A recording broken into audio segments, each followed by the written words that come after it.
People that hate small talk are just bad conversationalists. I think people who never engage with any small talk, yeah, it's probably a fair argument. But there was just a time, I'm sure everyone has had in their life where they're tired. And I feel a lot of people are like, oh, it's awkward because no one has talked for the past 2 minutes, so I have to engage in conversation. I'm like, I don't know. Sometimes it's okay to just be okay with being silent. I'm of like the complete opposite unpopular opinion, I guess. Of what? Just ban all small talk. I hate all small talk. You want every conversation to be meaningful? Yeah.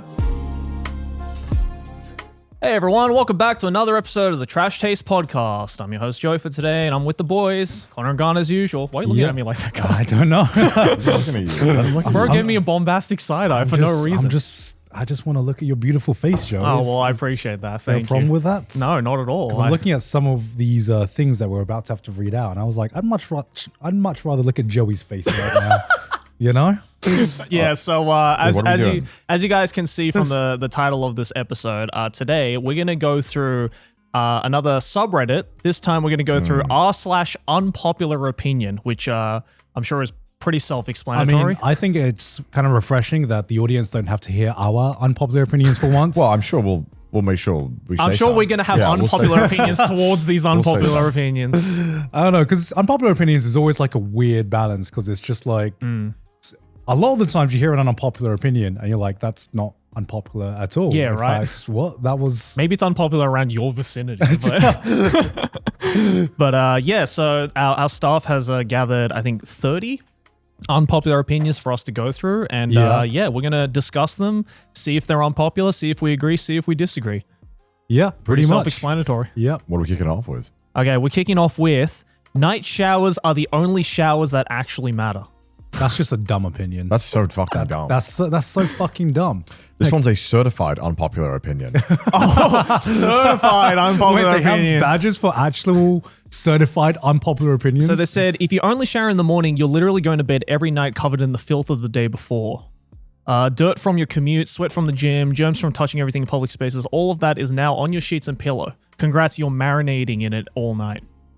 We've talked about this, Yeah, I think, you're a night person. multiple times. Yeah, because I'm I am definitely a night shower Yeah. person. generally a morning person. Right. I will do a morning and a night if it's a really gross day. Like Yeah. a sweaty day. If I sweat a lot during the night, then yeah, sometimes I'll take a morning shower, but that doesn't mean I'm gonna skip the night shower. Yeah. But like, what are you doing that you're like, are you covered in shit? Like, what is going on? Like, yeah, if I'm covered in shit, don't go in the bed. You know, Yeah. don't wash. But like, we wear clothes. Yeah. Yeah, but I don't know. It just And like having sweat on your body is not like yes, it can have bacteria, but Right. not in like one fucking day. And how much are you sweating? yeah, but it just like Nothing like feels impactful. gross sometimes. But it's a mental thing. That's a mental thing. No, But 100%. unpopular opinion. Is showering really about getting clean? No, it's a mental thing. It's totally a mental thing. Wait, what? Ask anime fans. Wait, what? Look, anime fans are not. They're like Because, far off with I- the senses. Look, I take like a bath normally every day. yeah, Yeah. Not because I feel like I need Bath. to clean. yeah. Just because I just want to be in water in the morning. For me, It's a ritual. I need a shower you, in the fucking morning amphibian? to feel like I'm awake. Yeah, you know? well, there's a lot of There's a lot of things. Right. I don't feel like I fully am ready to start the day unless I have a shower in the morning. Okay, question then. What temperature do you set your shower to usually? Okay, this is a different debate. Yeah. No, it's not. We gotta stay on Because topic. I think the reason why I take night showers is because I set my shower to like the hottest fucking temperature. Oh, because gosh. because not only does that in my mental state. That's a woman thing. Oh, dude, women That's what I heard. women have something going on if that's the thing. I heard that's a woman Wait, thing. where are you getting this fact from? Reddit. No, I saw a meme where it was like me after taking a shower after my wife, and his like Yeah. skin was like red.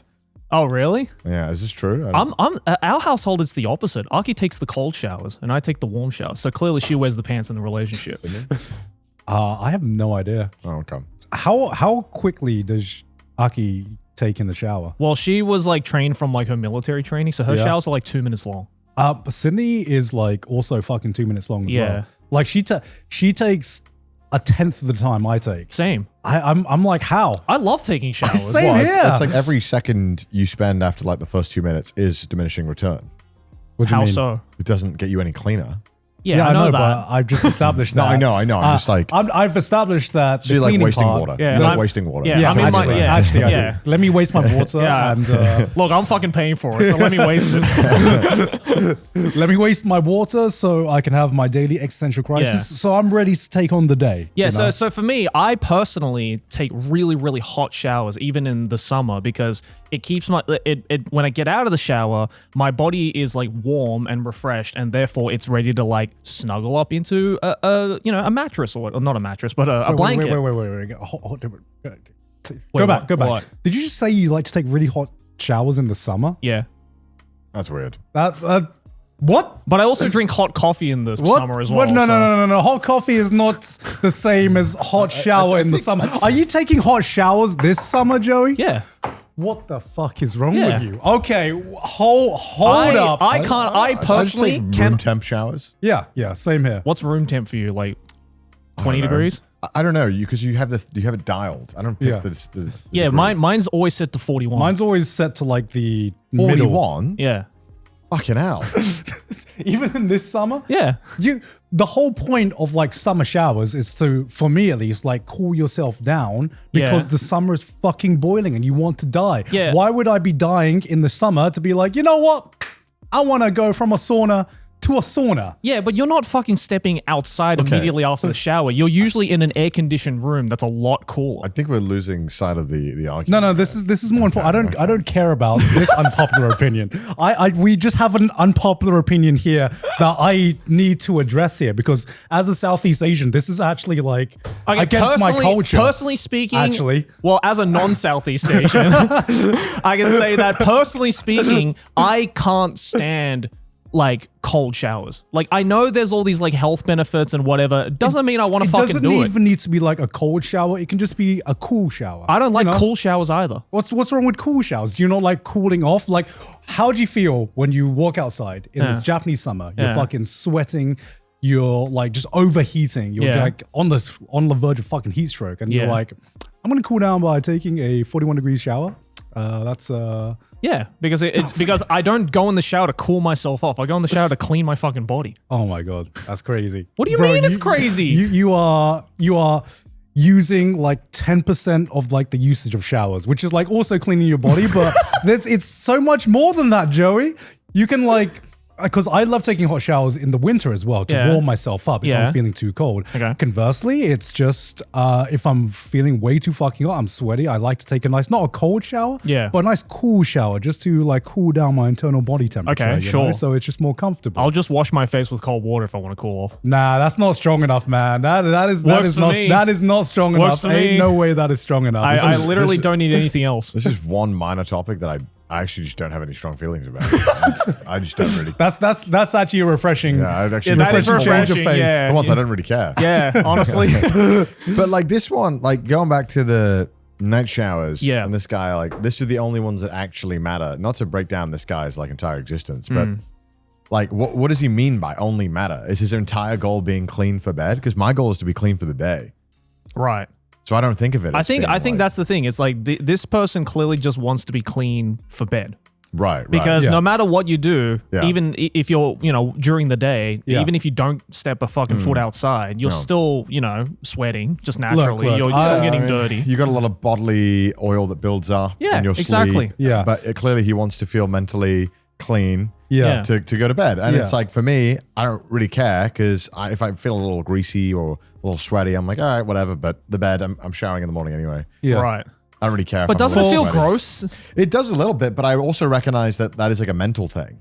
Right. Because I never used to feel like it was a little gross. Only until recently. I never feel gross unless like every It's a time. mental diff. Yeah, Right. every time I have to shower, every time I exercise, like gymming Yeah, or me too. exercise. Yeah, of Yeah. course. Yeah, of that's course. I mean, you have to. yeah, exactly. That's a part where okay, there is a bunch of sweat on your body. Yes. With this one though, part of the reason I like day showers is because no matter what, I sleep at night. I could be clean as a whistle.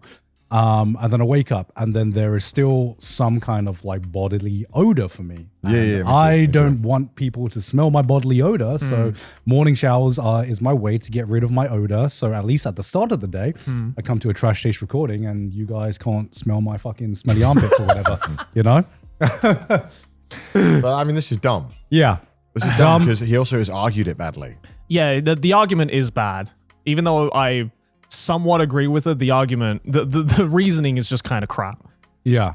Hot showers in the summer is crazy though. I'm just that's That's crazy. Yeah, look, I've tried doing the whole like cold shower thing, and I'm just like, this sucks. This is taking the enjoyment out of showering for me. I like showering because I get to be in this warm, moist environment where I'm like, oh yes, I can finally like. You want to go back to your like mother's womb or something, Joey? You want? You know what? Maybe I do. Maybe you know what? Fuck this world. You're like, it was a nice warm hot environment. Maybe yes. I want to end it all without ending it all. All right, shall we go to the next one? All right. What's the next one? Concerts should include a digital recording of the performance with a purchase of a ticket and ban phone recordings. No. What? Okay, it sucks having all these people watching the show through their phones that they have to hold up into someone else's view. It's even worse when they're recording the TV showing the performance. Make the show more enjoyable by banning phone recordings. I mean, Japan already does that. Yeah. This person Japanese? Yeah, clearly this person has never been to a concert in Japan or just Asia in general. A recorded show is cool, but people still pay to see the live show. It won't hurt ticket sales. I mean, I don't know about you guys, but personally speaking, I never record. Even if I'm allowed to, I almost never record concerts because the recording is never as good as when you're actually there. Generally, I kind of agree. Low key. If they implemented this, Right. I would not be against it. Which part are you agreeing with? All of it?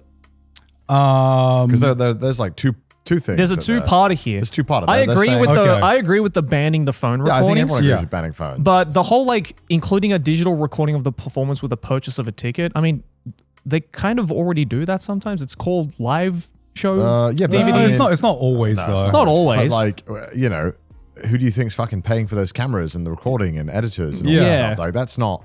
It's not fucking cheap to do that. Exactly. Obviously, that's not going to happen. Yeah. Concerts already don't make a lot Like of you money. can't just get like your mate Dave to fucking record it from the sideline and expect it to be good. I honestly think that the digital recording part of it is the hotter part of this take. Because that's probably what it is, yeah. Yeah. There is no way that every concert can be recorded to a professional quality. Well, we should get the whiteboards out and if we agree or disagree. Agree. Yeah, let's and the next one. Next one. Whiteboards like down there.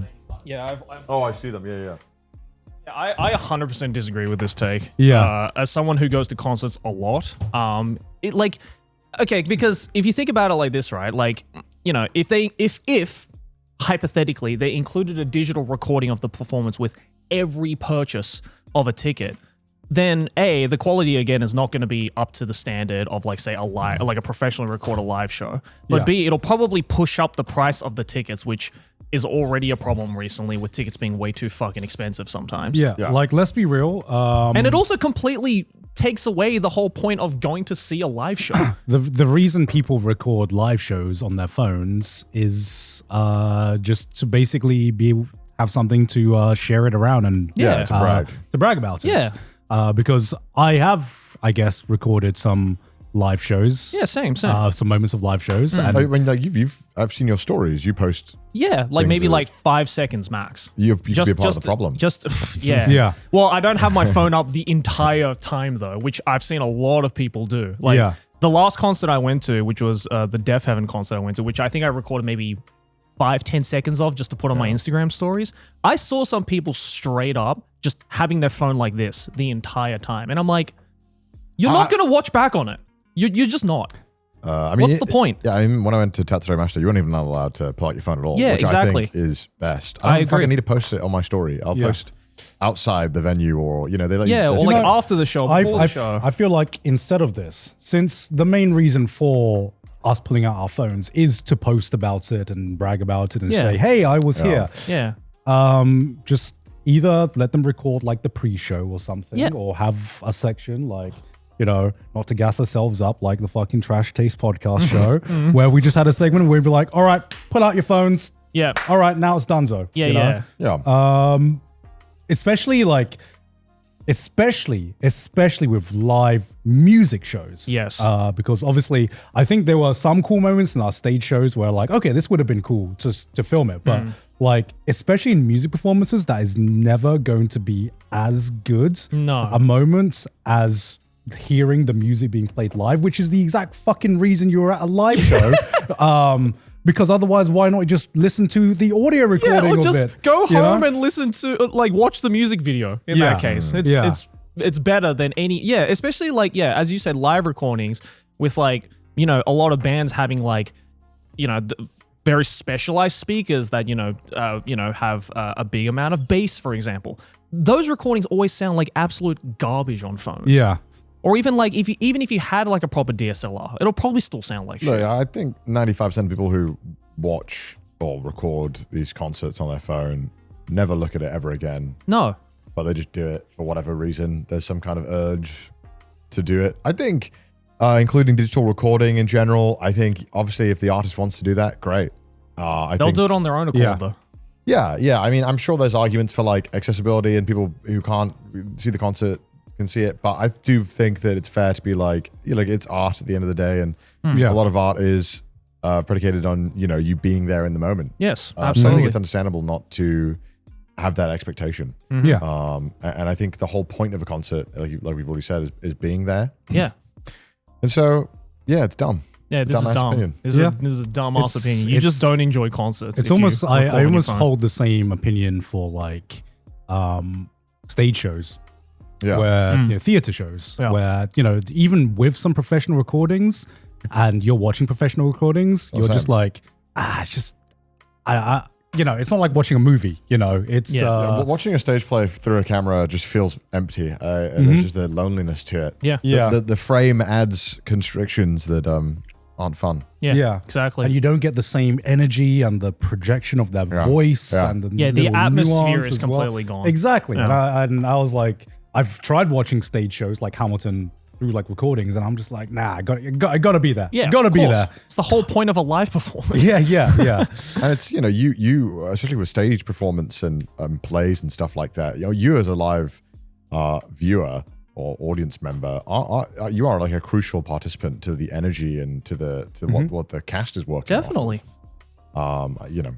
Seeing that engagement is really big. Yeah. So dumb opinion. This is dumb. Get it out of you. All right, Dumb. next. This is I don't know. This is fucking baby Google Gaga opinion. Yeah, you just. Well, what's the unpopular part of that opinion? Is it the digital recording, or probably, is it I the imagine banned phone Probably recordings? the digital. I think it's the digital recording thing. Yeah. Okay. I think banning the phones thing is we all agree on. I actually don't know about that. I don't even know anymore. I don't know about that, actually. I don't know anymore, to be honest. Today's episode is sponsored by Shopify. Guys, as you may or may not know, I just completed my first anime, but there was one big problem that came around in production that I just didn't know how to address.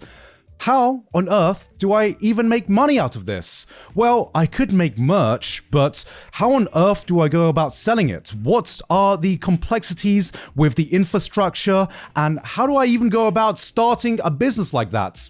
Thankfully, Shopify had me covered. Shopify is the commerce platform behind millions of businesses around the world and 10% of all e-commerce in the US, from household names like Mattel and Gymshark to brands just getting started.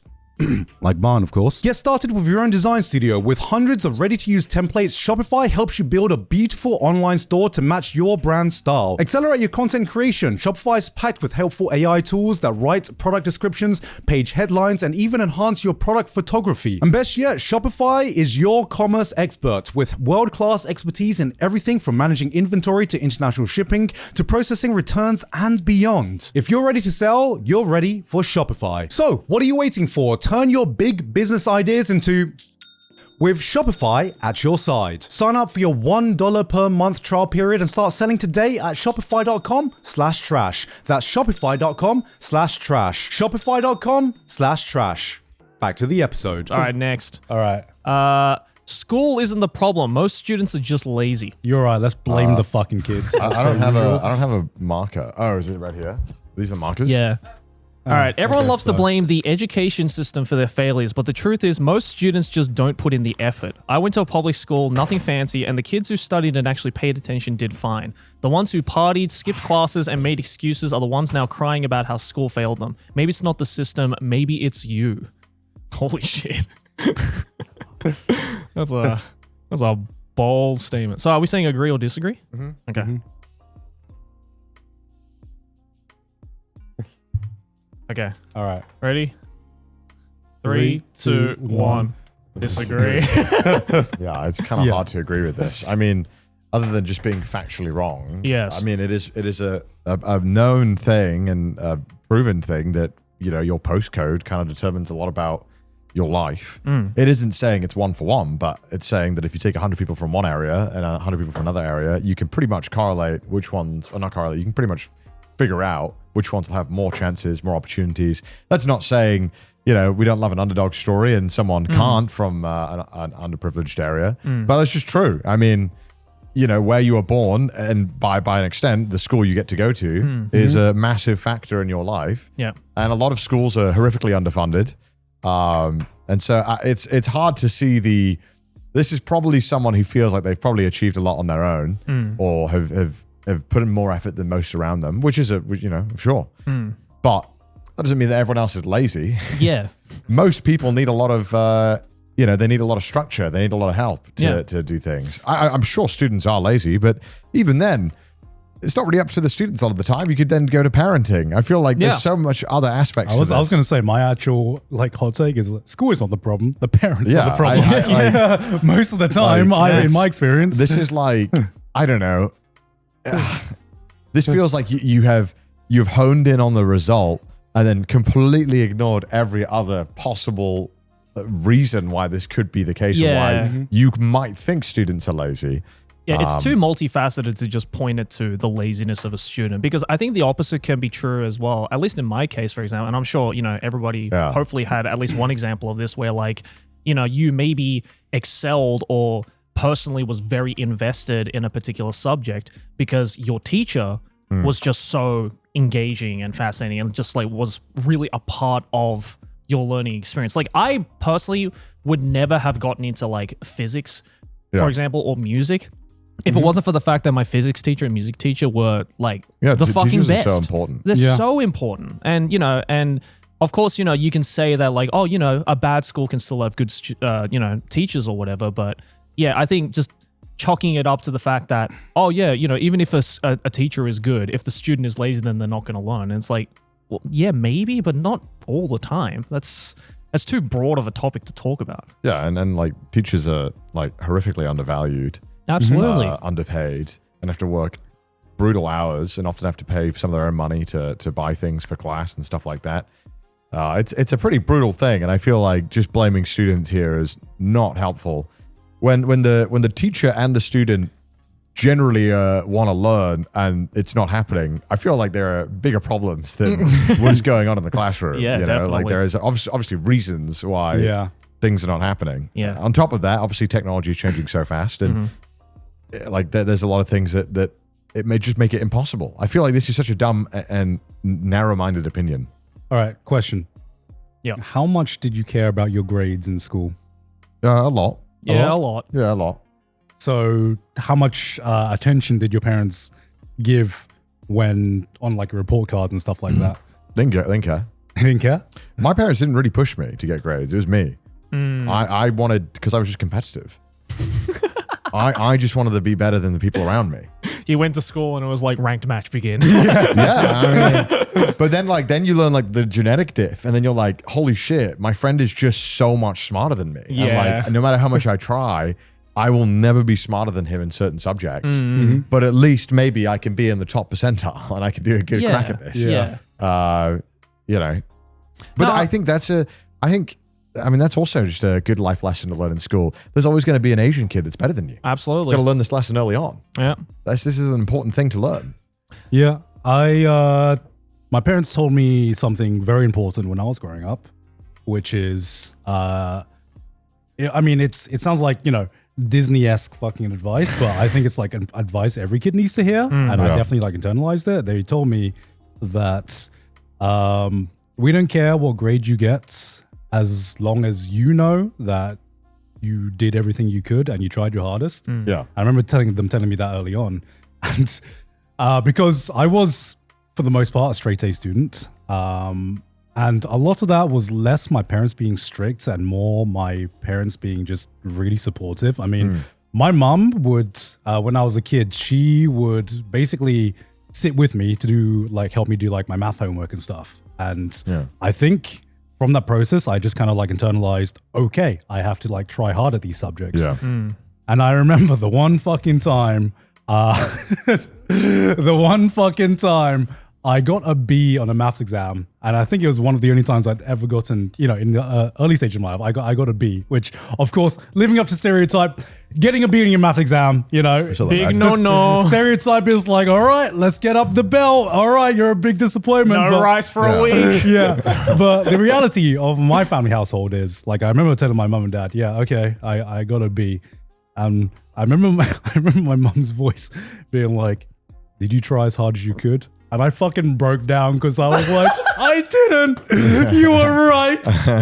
I'm disappointed in myself.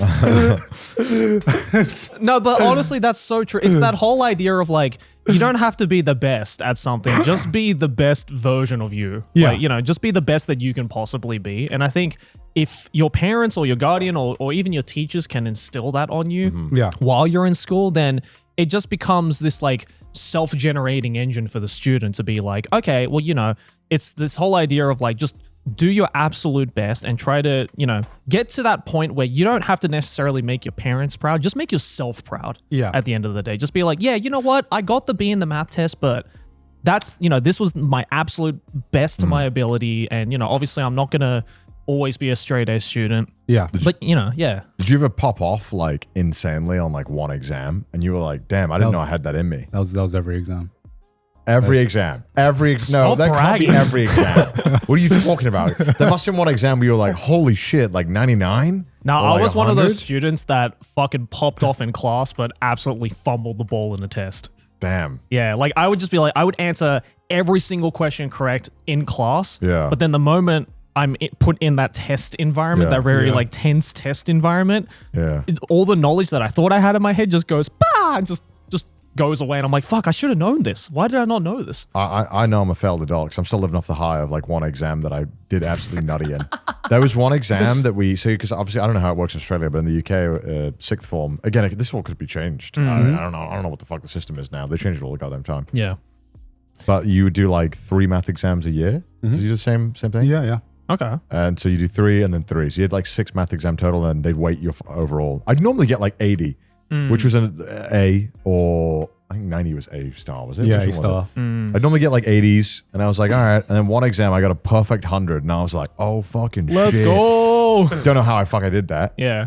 What a disaster. Yeah. I very rarely got like 100% or even like That was my only 90%.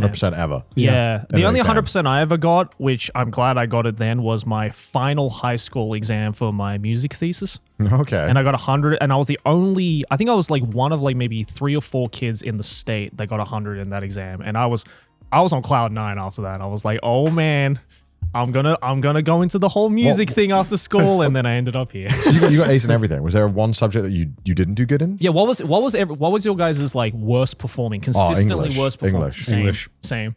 Funny what I'm doing now, huh? Same, yeah. English and non-fiction writing.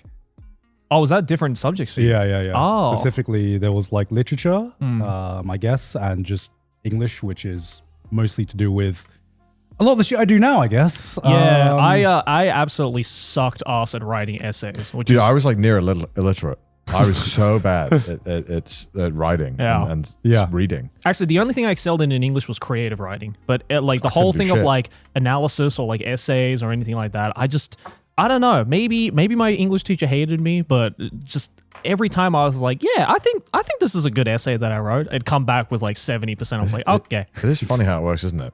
It's funny because like I don't use any math, which is the one that science and math is one that I excelled at. Same. Yeah. And now I have to write fucking scripts and give notes and stuff. And Yeah. it just goes to show, like, English, I was like, what a stupid thing. I speak English. I don't need to fucking study it. Yeah. What a fucking fool I was. Yeah. Yeah. Same here. And I make fun of Ludwig for having an English major in his university, which, probably more useful than my engineering, to be honest. yeah. I don't know. I think engineering is pretty useful. I mean, it's the biggest flex degree, that's for sure. Yeah. Like That's whenever true. people ask me, they're like, engineering. Oh, you're an engineer. I was like, Oh. yeah, I couldn't build anything though. But if I did, I couldn't. Yeah. Yeah, I don't have that when I say like, I have website design. The degrees, thing and it's is, just like, I okay. don't even think I was smart No, I don't think. I don't know. I mean, you like- get humbled when you go to university, I Yeah. think, because you see people around you who Are actually smart. well, yeah, or just more motivated in that too. Yeah. That not only were they smarter, more motivated to learn than Yeah. I was. Yeah, at least in that subject. Definitely. It's so weird because like I never really viewed myself as smart. I viewed myself as someone who knew how to do well in exams. Yeah. Because even in university, a lot of people told me that, I was going to get humbled, and I, in a sense I did, because I met a lot of people that I could genuinely tell, looking back, this person was fucking smart, and it wasn't about doing well in an exam. They genuinely had an interest in the topic, and if I was an employer, that's the person I would be hiring, Yeah. right? They were engaged in the topic. Because they know their shit. And I thought something was very wrong when I found myself performing better than them on exams and stuff. Because I was like, I know for a fact this person is smarter than me. But for some reason, I'm still performing better in exams. And it's just because, throughout my entire school life, because I was, I guess, a straight A student, I generally just figured out how to do well and how to study for exams rather than just how to be a smarter and more well-rounded person in general. And I think that was like, I guess, a possible issue with the school system. Yeah. But like, it's so hard. it is hard because I've also met a lot of people as well who it breaks my heart when I like meet someone or meet anyone who thinks they're dumb. Yeah. And it's kind of like they've grown into adulthood and they have kind of like internalized this. And the more you talk to them, the more you realize it was a lot of the feedback that they got from like school. And it was just like, if you are told, hey, you're fucking dumb or you're stupid, it's so easy to like internalize that and just as a kid and just think, okay, I shouldn't be trying because I'm dumb. Yeah. And I've been told I'm dumb. And There's nothing I can do to like reverse that. Yeah, and that fucking breaks my heart every time I hear it because I'm like, no, these people, like everyone I've met, there is no one who is as dumb as they think they are. There is just people who has just lost belief in themselves to be able to fucking do things or have the ability to do something. I also feel like kind of, at least maybe in this day and age, this is a bit of a tangent, but like I feel in this day and age, there's this like weird like societal thing where like people are almost like embracing the fact that they are dumb. And it's kind of like, I don't know when this whole started, but this whole idea of like, being intelligent in something is like uncool. Well, I think this is just like a general push for like anti-intellectualism. Yeah. Like why and where did that come from? Well, we can get into it, but it's mostly politics. Oh, okay. That's a different thing entirely. Yeah. I know this is a bit of a tangent, but mostly politics. Yeah. Yeah, really get into that. Which I don't think we whatever want the to. reason is, I fucking despise it. Yeah. But- yeah. Yeah. Anyway, that was a bit of a tangent. Yes. Yeah, but you probably don't want to get into that. Yeah, let's not get into that. Let's get back on topic and go to the next unpopular opinion. All right. That was a crap one. Well, I think we can all agree. Yeah. Yeah. You know, Alright, I'm not even going to get. I should just leave disagree permanently on until I. And then change my mind. just erase the diss. Yeah. All right, next. We should call countries by what they call themselves. Does it really make sense that we would call Germany Germany and not Deutschland? Or how on earth do we get China von Zomgor? There's so many examples. Finland is Suomi, Egypt, Misa, Hungary, Japan, Korea, etc. Why don't we just call other countries by what they call themselves? Okay. I mean, yeah, I'm not Oh. changing. Okay, go on. Okay. Okay.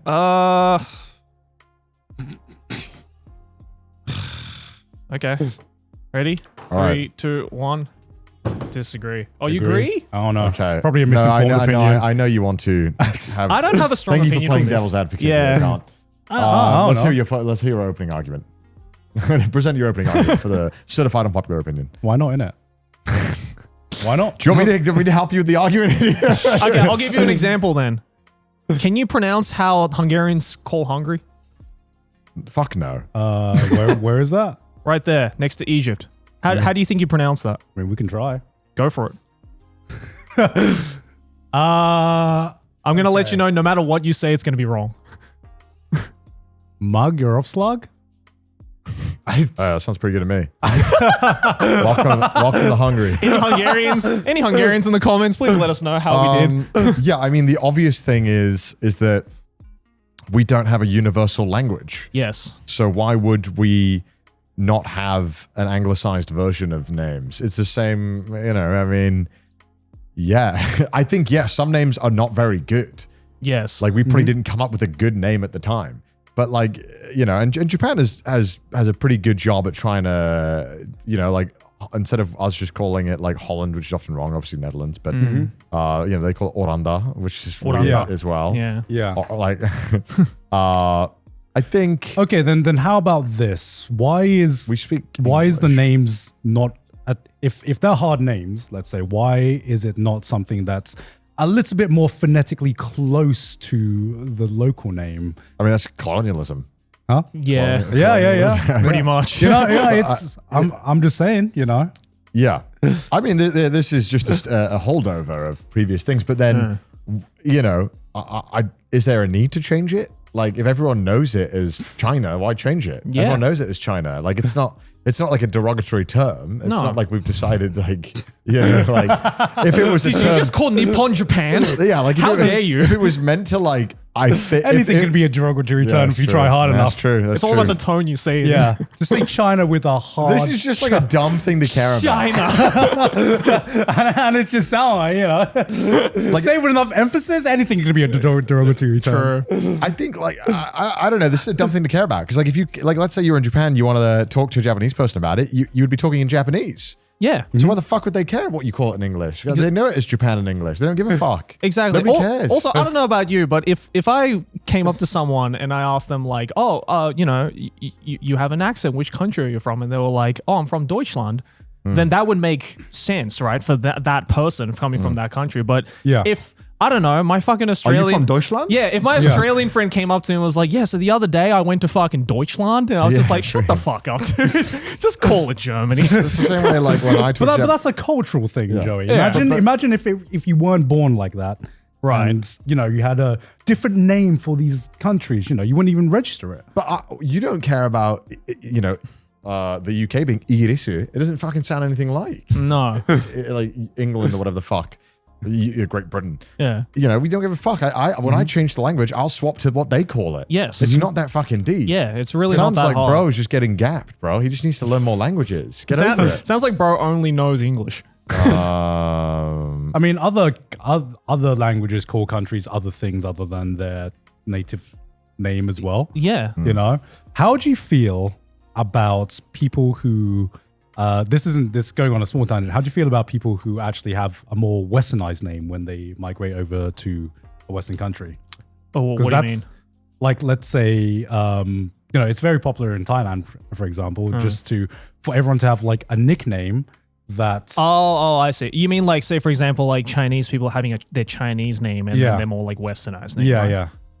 I think that's their choice, If they want to change their name to something that's a little bit easy, say for example, like, a lot of Chinese people have like their Chinese name, but then when they move over to say an English speaking country or any country that's not predominantly Chinese, they might think to themselves, well, my Chinese name might be a little bit difficult to pronounce, so I don't know. I don't even know how they come up with it. It's a choice. No one's forcing you to do it. If you want to make your life easier, I think they're making their lives easier by being like, I'll give you my westernized name so that it's easier for the both of us. Okay. Well, it's like why I use a Japanese name here and on Uber Eats and everything. Like I'm just making it easier. I don't think about it. It's not that deep. Yeah, I just want it to be easier for them to think, like read and pronounce. Yeah, it's not like I'm denouncing my culture by giving them an easier option. It's not that deep. This is a very rigid view on a very fluid topic that requires, I think, a lot of common sense. Yeah. Just also, if you are one of those people that, speak English and then go up to people and, call Finland Suomi, like, I feel like you're not going to have many friends by the end of the conversation. People are just going to be annoyed, being like, what the fuck is Suomi? Oh, you mean Finland? Just fucking call it Finland. It's not that hard. Yeah, I spelled disagree wrong. I forgot to put the R there. Disagree. Disagree. I'm proving my illiteracy. All right, let's go to the next one then. All right, next. That was a very boring one. Yeah, that was boring. And they're not even fun. Just lazy. You come up with a better unpopular opinion. But hey, we got a lot of likes. So. Yeah. All right. Domino's is better than independently owned pizza shops. I think Domino's makes a perfect pizza, and I say this as someone from the Northeast. I assume US. Their pizza isn't dripping with grease, the toppings don't fall off when you're trying to eat it, and the garlic crust is amazing. It may be fake pizza, but it's my go-to. I mean, this just sounds like you have a lack of options around you. That's all it sounds like. It just sounds like you live in a crap neighborhood for pizza. Yeah, like, of course, yeah. This is ridiculous. This is just such a stupid argument. Yeah. What the fuck are you talking about? I wouldn't even argue that Domino's is better than not independently owned pizza companies, but that's a different. Yeah, I think this is so dumb. Because okay, let's say hypothetically, if it wasn't a Domino's, it was a fucking Pizza Hut. Then would you say the same thing, or like any chain restaurant for that matter? No, because it's all a fucking preference. This is like saying doctors are a scam because the only doctor near you just fucking mutilates you every time you go. I'd be like, yeah, I think doctors are a scam too if it was the only doctor I could go to. No, it's true. To play devil's advocate though, sometimes you just don't want an independently owned pizza shop. No, and I likewise, I sometimes order Domino's or Pizza Hut because there's a familiar taste, yes, or consistency, yes, and it absolutely has its place. I mean, there's a reason why these companies are around. People want these pizzas, you know, but to argue it's better than, I mean, come on.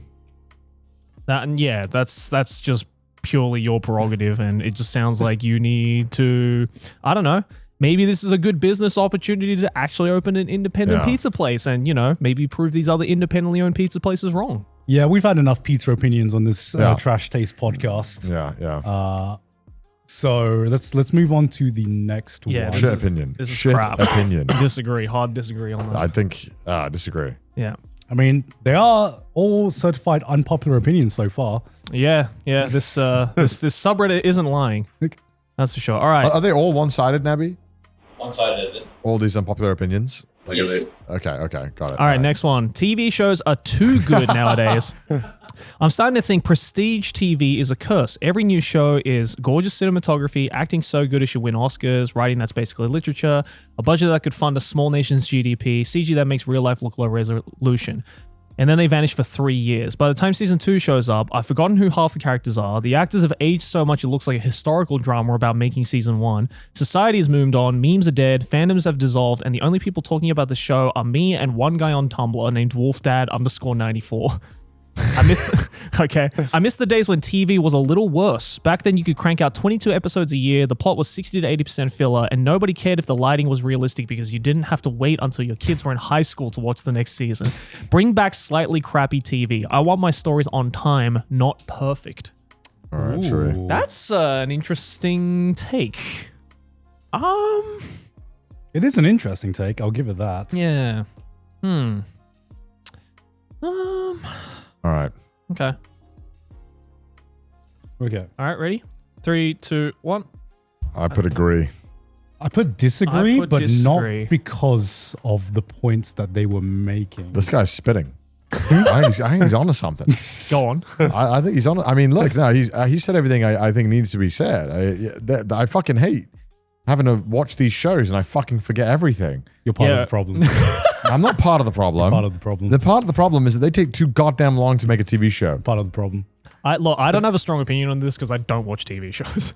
So this is between you two. So Damn it, Joey. I really don't. I don't care about Joey, most you watch TV. anime, Joey. That's also television. Yeah, and you know what? I still disagree.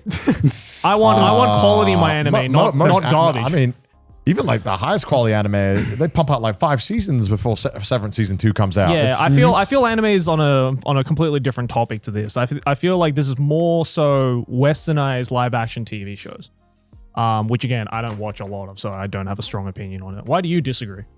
Actually, I realized my argument was wrong. I agree. Whoa. Okay. But not for the reasons that he that they pointed out. Okay. So, I agree, not because not because I have to wait 2-3 years for quality. I'm always willing to wait.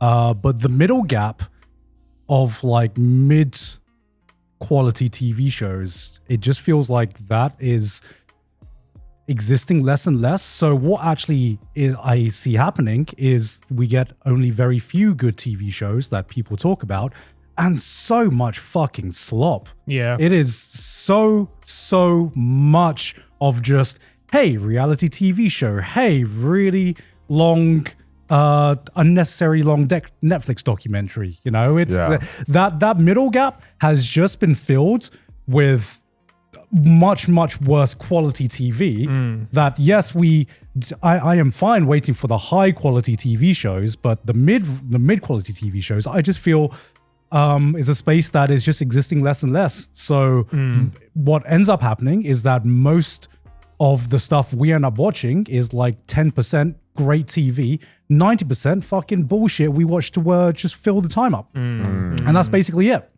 That's fair. Just takes too damn long. Takes too damn long. I feel like even movies don't take this long. No, I don't know about that, man. I mean, Dune, what is it, like 2 years between each one? Yeah. I feel like that's a reasonable amount. Yeah, but that was like, was that approved? Like the script I think part right? 2 was already greenlit by the time they started filming part 1. Yeah. So Well, but that this is the yeah. I mean, like, the budgets are bonkers on these things. Like Yes. they can't approve the second season until, you know, it's at least been going well. And I felt like used to get such dog shit TV shows back in the day that would run for like two seasons, and then you're like, what the fuck? It's got 2? No, it's got an 8 now. And you're like, what the fuck? Who's watching this? Like, I just feel like this hesitancy and such overinvestment into single seasons is like hurting TV overall and making it worse. At least I think so. Like, I don't know. It's just weird. And there are some shows that sometimes, you know, they find their footing in the 3rd or 4th season and they start to become something really special. I'm sure there are a lot of TV shows where you can think mid-2000s, we'd be like, yeah, the first season's kind of shit. Just watch it because season 2 is banger. In this really, world, I feel like it's the opposite. no, I feel there's a lot of TV shows where the first season is like them trying to find the You think style. most seasons 1s are better than... From the old days, most of the... Like if you watch like, I mean, this is kind of a bad example, but like Peep Show. First season of Peep Show is pretty bad.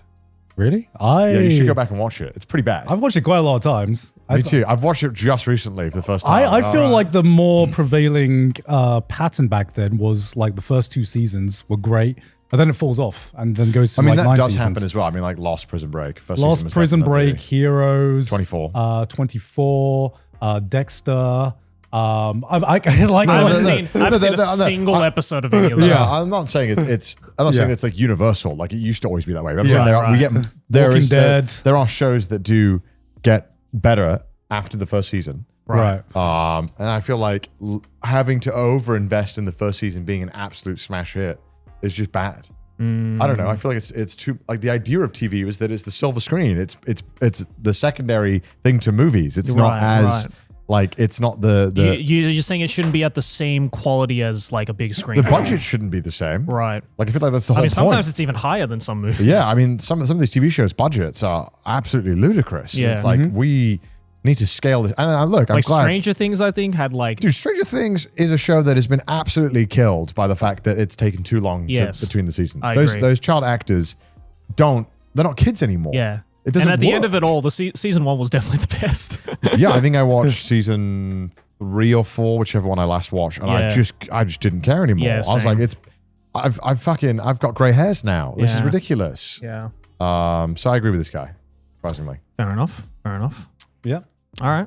All right. What's that one TV show that had like all the heroes in it? Was it? Heroes. It was called Heroes. Well, I mean, there are a lot more examples of the show getting worse that goes on and getting better, but there are examples of shows that were good. Fair enough. Breaking Bad was pretty. Season 2 was it? Season 1's really good in Breaking Bad, actually. Yeah. I watched it recently. It was Season good. 1 of Breaking Bad is really good and then just gets better. That's Breaking Bad is an enigma, Yeah. you know. Just banger. Yeah, from start just to finish. banger. Yeah, I think every show strives to be like Breaking Bad. Yeah. I think it's Breaking Bad actually that you can blame for this modern TV. Probably. Yeah. Surprise. Okay.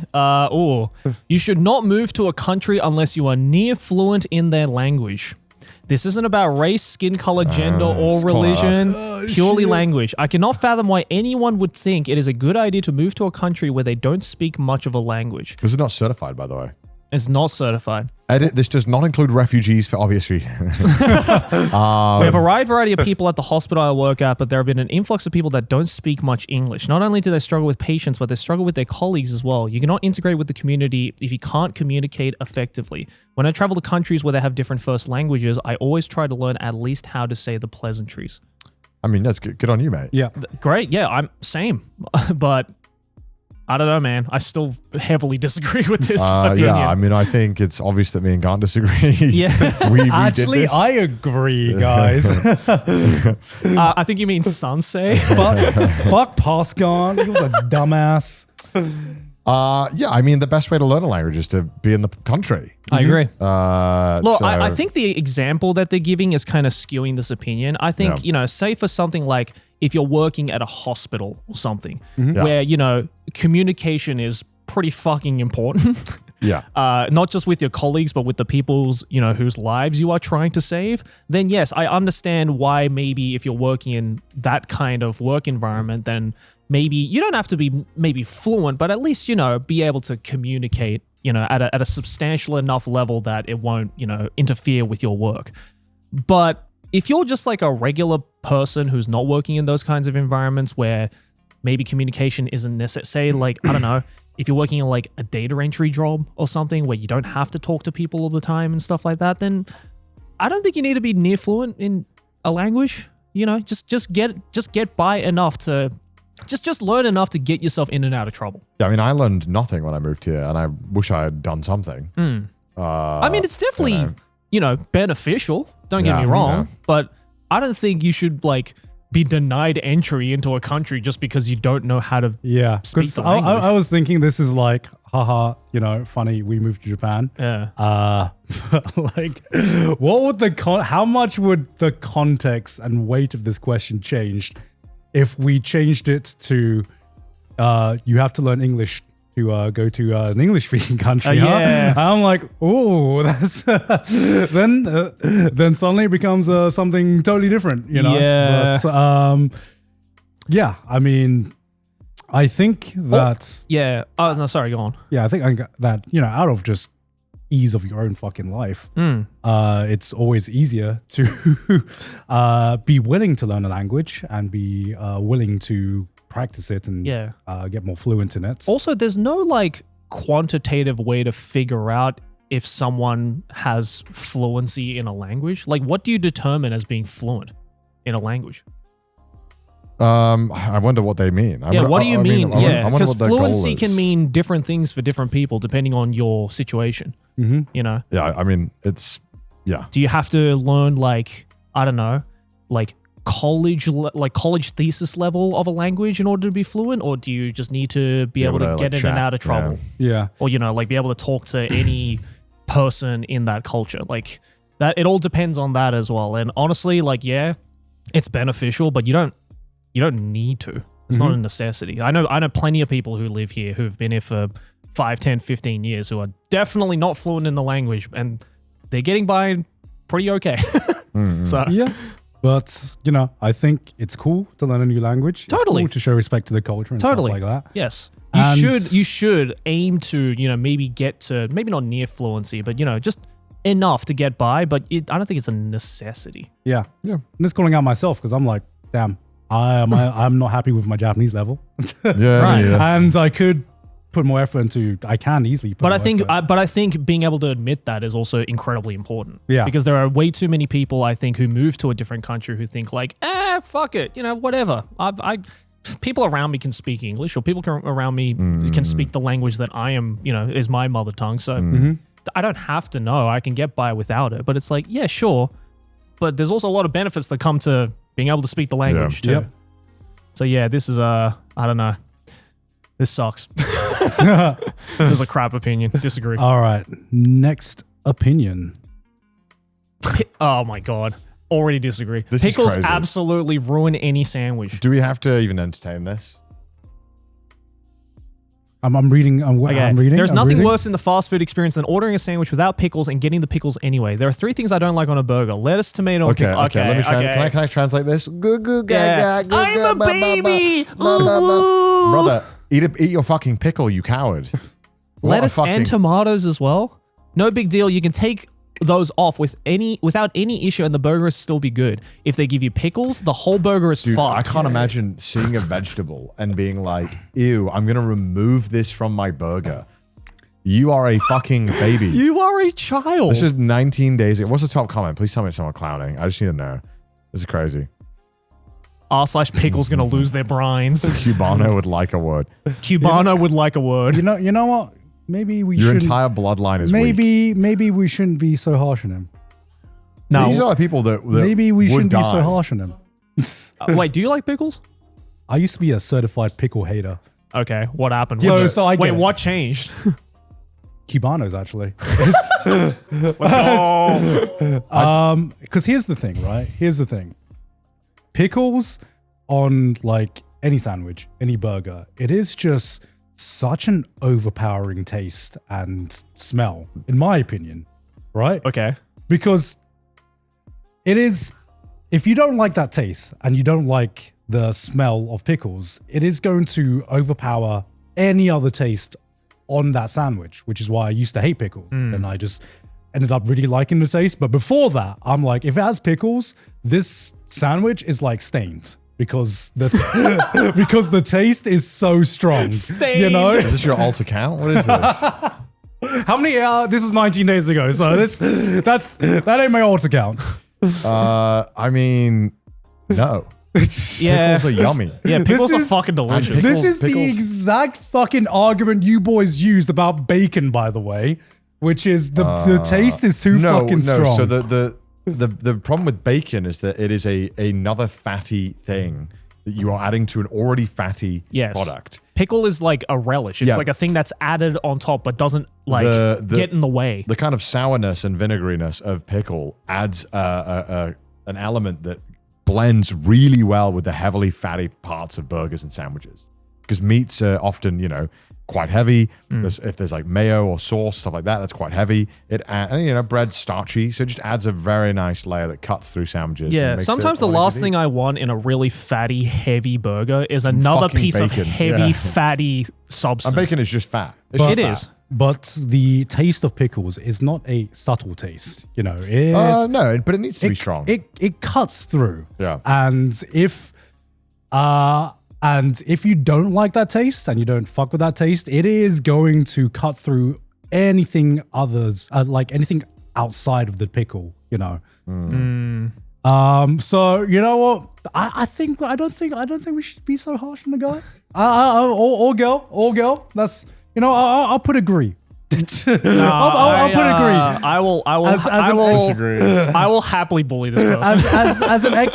As an ex pickle hater, I'm like, I get it. I don't agree now, but I did get it at some point. Is it like the vinegar taste that you didn't like with pickles? Yes, it because vinegar smells so fucking strong and Love tastes vinegar. I love vinegar. like if you don't like.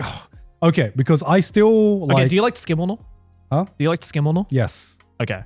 but that was I guess my taste buds changed after I moved to Japan. Right, you right. know. Before I used to fucking despise vinegar because you have it in a dish and you immediately like smell it. I think part of the reason I don't like I can't stand tomato ketchup is because it's got vinegar in it. Oh, okay. Because I love like tomato puree, tomato paste, but I still can't fucking handle tomato ketchup. Just because I think I used to hate all vinegar and now I very, very do much like a lot of vinegars. Do but they not use vinegar in a lot of Thai dishes? They do. Right. And But it's a different vinegar.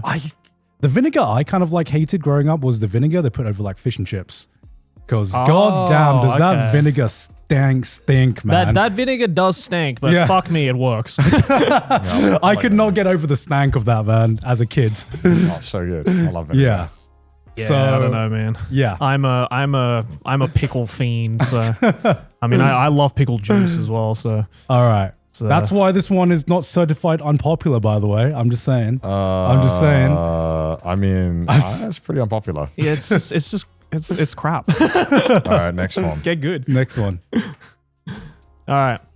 What kind of music do you listen to is a terrible conversation starter, especially if the person asking brings it up with no context or relevance to the existing conversation. Whenever someone asks me wait, what? When someone asks me it, I've learned to just tell them whatever band or type of music I was just listening to earlier that day/week. The question is on par with when someone asks you, so tell me about yourself. Okay. Okay. Huh. Okay. Okay. Okay. Okay. Ready? 3, 2, 1. Agree. Disagree. Hell yeah. I hate when people ask me this. I hate it. What are you trying to get from me? What do you want from me? I just want to know what kind of music you listen to.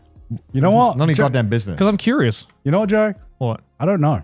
I don't know. Then that's I don't fine. know. I don't know. Then that's fine. Look, if I start, I'm not going to open a conversation with this, but if we're on the topic of music, then I might talk about it. But I'm not going to open it up being like, so what kind of music? Like out of nowhere, being like, what kind of music do you listen to? It's like people are like, what kind of TV shows you like? I'm like, what a fucking dumbass question.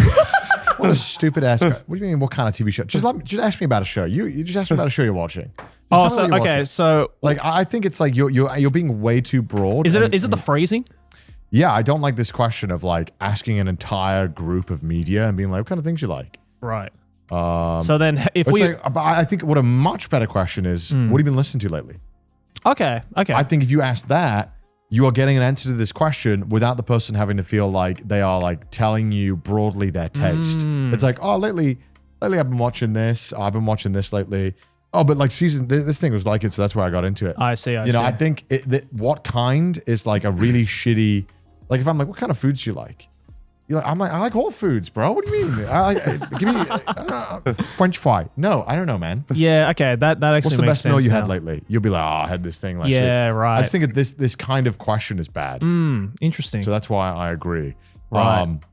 I think talking about music is fine. Yeah. Yeah. Okay. Yeah. Now that you say it like that, I am inclined to agree with you on that. Because how annoyed or like stun-locked do you feel when someone's like what's your favorite movie?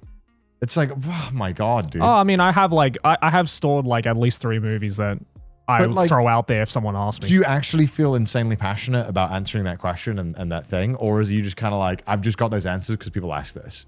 Well, no, for me, if you phrase a question like, what is your favorite movie? Then 9 times out of 10, the person doesn't actually give a fuck about what the answer is. So I just give them the most like, this is like the surface level stuff. And if you want to further ask me about, say, like why Pulp Fiction is my favorite movie, then we can talk about it. Yeah, but like asking you what kind of movies do you like is not helpful because I imagine you probably like to watch a wide array of movies. Yeah, but if someone asked me that, then I would just start listing off my favorite movies. Right? So the question is just bad. Yeah. I guess it's all about the phrasing. See, I agree with this, not for the same reasons as Connor. Because I just don't have a personality when it comes to music. Yeah, like likewise. I feel the same way. I feel like every single other media says more about me than my music tastes. Right. Yeah. So yeah. I guess at least for me, I will only ask this question if I know you have an opinion on music.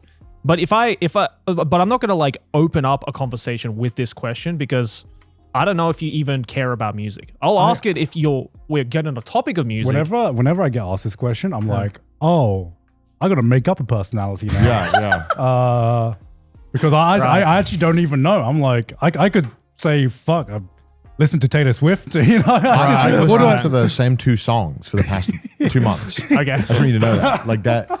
I don't think about it. I just like that song right now, and I play it every time I want to play music. Yeah. I don't think this is a bad question to ask. I think this is a bad conversation starter. But I think if you're already on the topic of music, then I think this is okay to ask because then I know that you actually care about it. Yeah. But opening up with this, yes, I agree. This is a bad start. Well, I'd say music is like, unlike, let's say, something It's a bit more personal specific. in a weird way. I don't know. I've always treated music a little bit differently. Because it's like some people who have like music taste, like when you ask someone for what is your music taste, right? It's rare that someone ever just says, Billboard Top 100 stuff. Because when you're asking like music taste, it almost seems like, okay, this is your like personality. Yeah. It's usually like some kind of hyper focused like niche, right? But when you ask the same thing about movies, for example, a lot of people can take that as just like, oh, I've been watching X or Y recently, and it could be like blockbuster movies. I don't know why in my brain, maybe it's a mental thing, but music just feels a lot more, a lot less general, of a question. I think, yes, I agree. And that may be due to the fact that maybe the music elitist subculture is more front and center than, say, the movie elitist subculture. But I still don't think if I ask someone, what kind of music do you listen to? And they just start listing off a bunch of songs or albums or whatever artists that they've just been recently listening to. Yeah. It still answers my question. See, here's the problem. Here's my big problem I have with this, right? When people ask me this, I'm like, I don't even know if I like artists. I don't like albums. I just like songs, That's fine. So like my playlist is an assortment of just like random ass fucking songs of different genres. That's cool. So I don't know how to begin answering this question because I'm like, I would say start answering this question by saying, I like this song, or I like this song, or I like this song. Just list off a bunch of songs.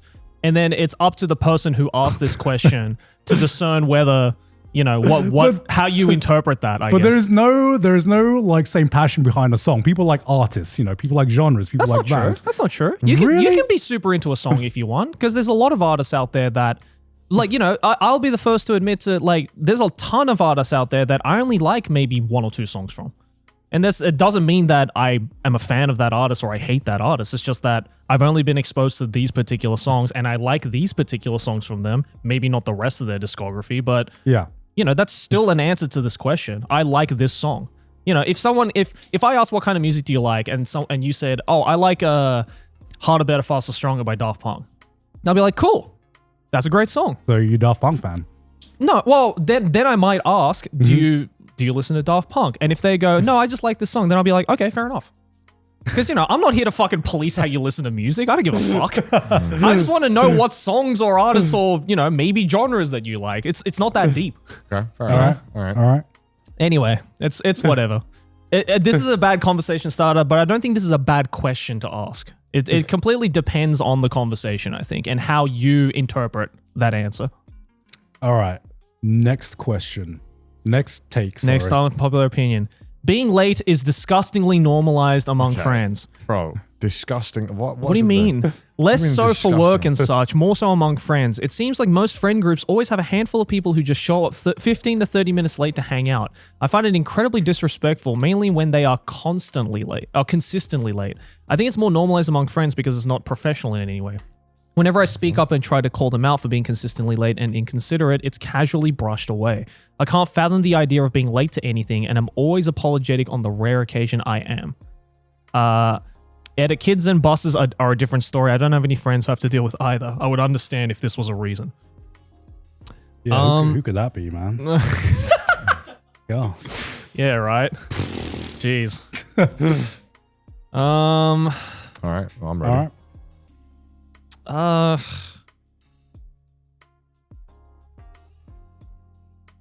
Oh man, this is kind of hard. All right. Yeah, I mean, it's a weirdly phrased thing, but I'll try to elaborate. All right, ready? All 3, right. 2, 1. I agree. Oh, I disagree. I disagree. Shut the fuck up. Right. Well, just so you guys all know, Gone is this person. Yes, Gone is this Gone person. is the late person. Yes. To be fair, there is like different degrees of lateness. Oh, okay. Are we ranking lateness We are now? ranking lateness now. Okay. Because I've had people where I'm like, okay, I thought, 5-10 minutes. I was like, okay, that is within like the range of just like, okay, some people can show up that late, but there are some people that it's like half an hour, and I'm like that. I think anything beyond 10 minutes is unacceptable. I agree. You get 10 minutes. That's Yes. I think that's fair. I don't care about 10 minutes. Yeah. And look, if there have been situations, especially in Japan, where say, for example, it's like, okay, everybody meet up at, I don't know, Shibuya, crossing at, let's say, 5 o'clock, If you're going to be late, the most common decency is to Gotta just let be everyone like, know. hey, sorry, Yeah. I'm going to be a little bit late. I might show up at X time. And right? it is not, you cannot do that after the time has passed. Yes. If it's like 5 and you're like, it's 5, you're like, sorry, man, give me another 5. You knew 20 minutes ago you were going to be late. Yes. You should have set my expectations Yes. And if you didn't know, then that just means you were going to be late anyway. Yeah. So You know, it's common courtesy, you know. But like, you know, occasionally something happens and your friend is like extraordinarily late, and that just happens. Yes, you know, of course. Occasionally, normally, Yeah. sometimes. Yeah, if it's out of their control, like say the train is late or the buses are late or whatever, right? Then I understand. But you know, the common decency is just let them know ahead of time to be like, hey, sorry, you might have to wait a little bit longer. Then I'll be like, okay, cool, that's fine. Now at least I know. But if we're meeting up at 5 and it's 5:20 and I haven't heard from you, then I'll be like, what the fuck? I think in America, obviously, this is much more of a thing. Yes. I think mainly because of car culture. I think car culture adds a lot of variance to travel time in a way that you can't accurately predict. But then I would probably argue that probably would have been better to shift instead of trying to aim to be on time, aim to be early. Yeah. And then if you're late, you're hopefully on time. Yeah. I mean, in Japan and stuff, like if you like in business, if you're not there 10 minutes before, you're kind of late. Yeah, you are late. You know, Yeah, you're kind of late. absolutely. If you rock up to the appointment at 12, you're late. I don't see what the demerit is of showing up early to something. It's like some people Yeah. are like allergic to showing up early to things. I'm like, what? Why? Yeah. You can't be that fucking busy. But then I also think like if it's a party, it's different. The party is different to Oh yes, of course. Yeah. the party yeah. is different rules. Yes. But like if we book a restaurant and it's at 6, I expect you to be there at 6. Yeah. 6 or 10 latest. Yeah. Absolutely. But Do you think it's disgustingly normalized? normalized? I mean, if that's the part people are disagreeing with, I mean, probably if this is like, I assume an American point of view. I think that completely depends on who you're friends with. You know, Yeah. because most of my friends show up on time. Again, I think it's because of Japan and Europe. It's disgustingly normalized in Southeast Asia, but Yeah, but that's because you guys are like too chill. it depends on the time of day. Right. If we meet up at 1 p.m., I'm like, everyone's gonna be on time. If it's at 5 p.m., I'm like, all right, they're either gonna be 1 hour early or 2 hours late. But this comes with like the flexibility of the culture as well. Yes. Like I think like, let's say you have someone who's gonna, I don't know, like build a drain for me in my house. In Japan, they'll show up 10 minutes before, but they'll have chatted with you months in advance to talk about what the problem is to build this drain perfectly. Right. And they'll be gone by the time they say they'll be gone. Yeah. Yeah. And they won't stay any longer. Yeah. And if they need to come back, they'll come back or whatever. Yeah. In the UK, they might show up 10 minutes late. Hopefully they get it done. Hopefully it's a good job. You know, if they have to stay a little longer, they might stay a little longer. In America, Yeah. it's like, it's kind of same, but in Southeast Asia, it feels like they'll show up whenever the fuck, but you'll Yeah. have your drain at some point. It'll be done. So don't worry about it. But it'll be done. Yeah. It's like you get the end result. When are they gonna show up? I don't know. It's a gamble. Yeah. It's just different what's culturally accepted. Yes. Yeah. Yes. And yeah, I mean, I think it is probably normalized among friends. I don't know. Not my friends. Yeah, most of my friends show up. Yeah. It's only Garnt who's late. Yeah, basically. I'm not like 15 to 30 minutes late. I don't know, so- man. We're fucking with you. No, Garnt isn't that bad. Yeah. America is like I'm way just worse. bad compared to these two because these two always turn up early. Well, I feel like a dickhead in America when I show up 10 minutes early and they're 50 minutes late. Because now, Yeah. like, we're off sync 25 minutes. Yeah. you know? Yeah. And I'm stressing out about not Yeah. being here on I time. feel like a Yeah. moron being like, fuck, why am I here on time when Well, no one else because is? I always overcompensate for traffic. So I Yes. always end up trying to, oh, Yes. fucking shit. So I look like a dickhead. I look like I'm trying too hard. Pathetic. Yeah. I always don't compensate enough for traffic, but We're just too worldly. we are. We're just too worldly. We have too many world views. We know too much about the world. yeah. Sorry for being smart. Antarctica time. Done a research based Antarctica. Do they show up on time? I don't know. I Oh, wonder. shit. All right. What's next? All right, right. next. All right. VR is dead and no one wants to admit it. The hype wave came and went, and now we're left with a handful of novelty games that barely justify the hardware. The killer app never arrived. Most VR games are glorified minigames, ports, or gimmicks. Even titles like HL Alex, I don't know what that is. Half-Life Alex. Oh, Half-Life Alex. Couldn't push the medium beyond its niche. It's been years and nothing has come close since. AAA support is non-existent and most indie devs have moved on. All right. Okay. Certified unpopular opinion. Okay. I mean, yeah. Okay. All right. Ready? All right. 3, 2, 1. I agree. Agree. Wow, and we all have unpopular opinions. Do you have a VR headset at home? I do. Yeah. And I've played a lot of VR games. Okay, but you stream it. Yeah. Yeah. But I still think there's some really interesting experiences in VR. Right. But I think this idea that it was going to become the medium Yeah. was pretty short-sighted. Well, they said the same thing about like 3D movies, right?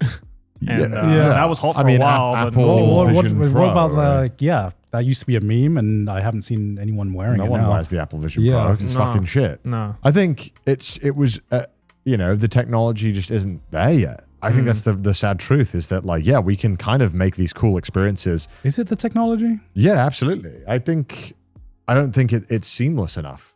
Well, I as think- someone who's tried the Apple Vision Pro before, it's a really fucking cool experience. But I just don't want this thing hanging off my face while I do it. Yeah, no matter what, It's VR just- is just not casual enough. It Yeah. doesn't feel casual enough. No. It's every time it's, I've done VR, it's always been mostly for streams or like I've never casually VR gamed. No, you know? me neither. No, because it's not a casual experience. Wearing Yeah. those headsets is uncomfortable, and you have to charge them. You have to. It's annoying. Like using VR, like the higher end VR, especially. These people are very dedicated who spend all their time on VR chat. Yeah. But it's really fucking cumbersome to have to actually set all this shit up. Yeah. Yeah. it is a And pain then in the I feel ass. the wires tugging on my back. So every time I never feel like I'm in the game. No. Everything about it is uncomfortable to do, and I think that is a thing. Just because the technology just is not there. Yeah.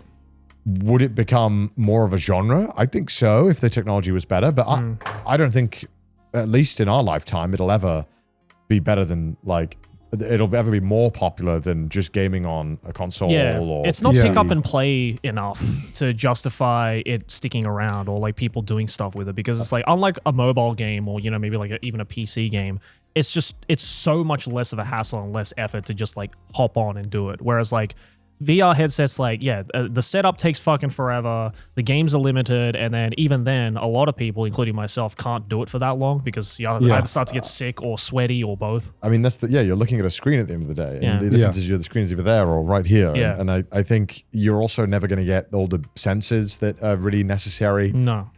I think it was silly to think that it was ever going to replace gaming, at least in the short term.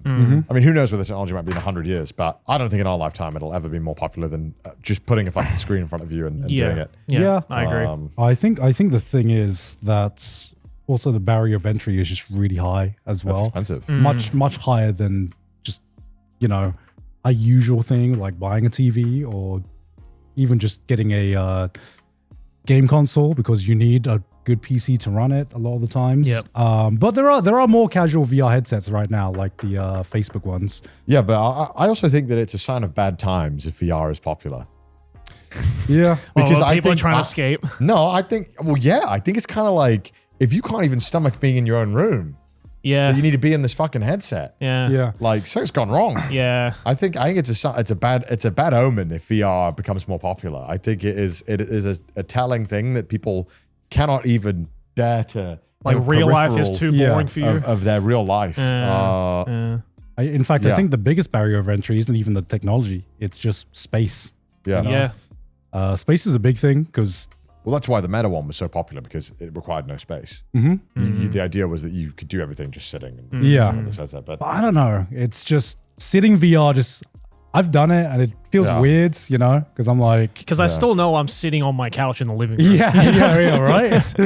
Like Yeah, the couch and- doesn't magically disappear, and I'm like, oh, in another world. Like, it's just not good. nah. VR is just kind of, so I think, it is dead, but I think it comes in waves. I think people get excited about it as the technology gets better. Yeah. And I'm sure 5-10 years, there'll be some new device that really revolutionizes it, makes it Yep. more accessible, and more people get into it. But I don't think for a long time it's going to ever replace what we're currently doing. Even like people are like AR's fucking shit. Yeah, AR is shit. They've been trying to make it work for years now. It looks shit still. Like the devices just aren't powerful enough yet. Yep. Like for it to be remotely compelling. Like the most use that we've gotten out of AR is the fucking dancing hot dog memes or these stupid little AR things. It's not very good. Which, you know what? I do love that little guy, but Yeah, and even like when it's like measure your home, see if this thing fits. Half the time it looks like shit, and I don't. and even it's get- usually wrong. and it's not right. I don't really get a sense of it in my room. I don't like this. Yeah. It's true. I should just fucking learn how to have more critical thinking on how a shape might fit in my room. I think the only like AR thing that I've maybe like consistently used is like the tape measure app on my phone. Yeah, Just because it's like, if I can't, it's not bad, but like, and it works if I can't you find my only tape use measure. it when you don't have a tape Yes, measure. Yeah, but- it's the last resort. And it's if I crazy don't have because a tape measure is a very, very useful tool. Probably Yeah. one of the ones you use most out of any tool Yeah. in your house normally. So just fucking get a tape measure. It's fucking great. Yeah. You can actually just put it down and exactly see the exact measurements. It's so good. Because every time I've used the phone one, I'm always like, I think it's off a couple of centimeters. And I can't it trust usually it. is, yeah. And I can't trust it to be perfect. Yeah. And I don't want to have to fucking, you know what the tape measure doesn't ask me to do? It doesn't ask me to fucking scan my environment, to give Apple a fucking 3D render of my room. Yeah. I don't want that. I just Yeah. want to fucking pull up the measure and do it. Yeah. Yep. I agree. And in Japan, I love it. Because Japan, so many of these stores will be like, do you want a tape measure? If you only want to measure something, they always have measures. And I love that Japan is weirdly, you know, seen as a techno place, but they're very, very retro and analog. They'll always have these tools ready for you. It's great. I love it. Fuck. Clankers. Can't wait for the TikTok trend where it's like, why Japan is living in 1980. Yeah. It's just all the analog The stuff. retro haven that is Japan. Yeah, imagine, Well, man. I think Japan is in the past in a lot of ways, but I think it's also kind of done a good job in a weird way of trying to incorporate more thoughtful tech that actually is more impactful. Yes. But they've also just tried to integrate shit that is completely dog shit. Yes. Yep. And for somehow they haven't gotten websites right. And it's been, what, 20 years, 30 years since we've 30 had years, website yeah. UI design. Like, it is kind of shocking how UI is still absolute dog shit. Oh, yeah. Oh, yeah. But yeah, VR is dead. All right. Oh my God. Okay. Sushi absolutely sucks. All right, okay, fuck you, okay. first of We're all. just going to disagree. Why Being, waste time? being an Asian and having gone to Japan 5 times, I can confidently say that sushi sucks. I went to a Michelin star restaurant in Japan that specializes in sushi. It was mediocre. Sushi just lacks flavor. It's basically just fish and sour rice in between seaweed. It needs some flavor. Some things in life are simple and delicious, but some things are not like that. This is rage bait. This is bad. This has to be rage bait. First of all, you went to a Michelin star restaurant in Japan, so automatically you just lost the game. And sushi lacks in flavor? Bait used to be so believable, man. Let's move on. It's basically just fish and sour rice in between seaweed. Yeah, they fucking created peak from 3 things. Yeah, and steak is just meat and salt and pepper. Exactly. Bread is just bread. Yeah, bread is wheat and flour. All right. What's the next one? Yeah, this sucks. Fuck you. You don't get a +1 to a wedding. Not getting a +1 isn't an insult. It's normal. You're just there to support the couple, not to make it your own perfect social outing. Weddings are expensive, intimate, and planned down to the head count. You don't need to bring someone just to avoid being alone for a few hours. 90% or more of the people that at that wedding are certified cool by the bride and or groom. You're literally surrounded by people you love. The people you love also love. Yeah. Joey, think about this carefully. Think about your answer very carefully, Joey. Oh, yeah, this matters. Yeah. So they're saying that you shouldn't bring a +1 to a wedding? Yeah, They're arguing that like people shouldn't get +1s. Like if the person organizing the wedding doesn't want to give up +1s, that's fine. Oh, okay. I see. Okay. All right. Right. 3, 3, 2, 1. Yeah, Agree. I agree. Yeah. Is this an unpopular opinion? How is this unpopular? This Is this American? unpopular? Certified How is this unpopular. certified? Let me see No, the hold on. comments. We should right make now. no. Don't see the comments yet. I think we should make our arguments first. Okay. Why we agree with this? Because clearly we're in the minority here. All right. I mean, I personally think that, obviously, first of all, it depends on how close you are to the groom Yes. and the bride. I Yes. think if you're like a groomsman, I think it's stuff like that. 100%. Like you can bring a +1 Yeah. because I think you're a crucial part to this. You're probably already both you and your person you're bringing is probably familiar with the one. But I think sometimes you invite people. I imagine that you're like, I don't really want to invite this person, but it could cause family drama. I don't exactly want to give them a +1. Yeah. Like, I think you don't have to. It's your wedding. It's your day. I think if you don't know them, you shouldn't have to have them there. You said it much more eloquently than I would have said it. I'll break it down. It's my fucking wedding, bro. Yeah. It's my fucking wedding. It's the one day in your life where everything can be the exact fucking way you want it to be. Yeah. And it should be that day. Yes. Because it is your day.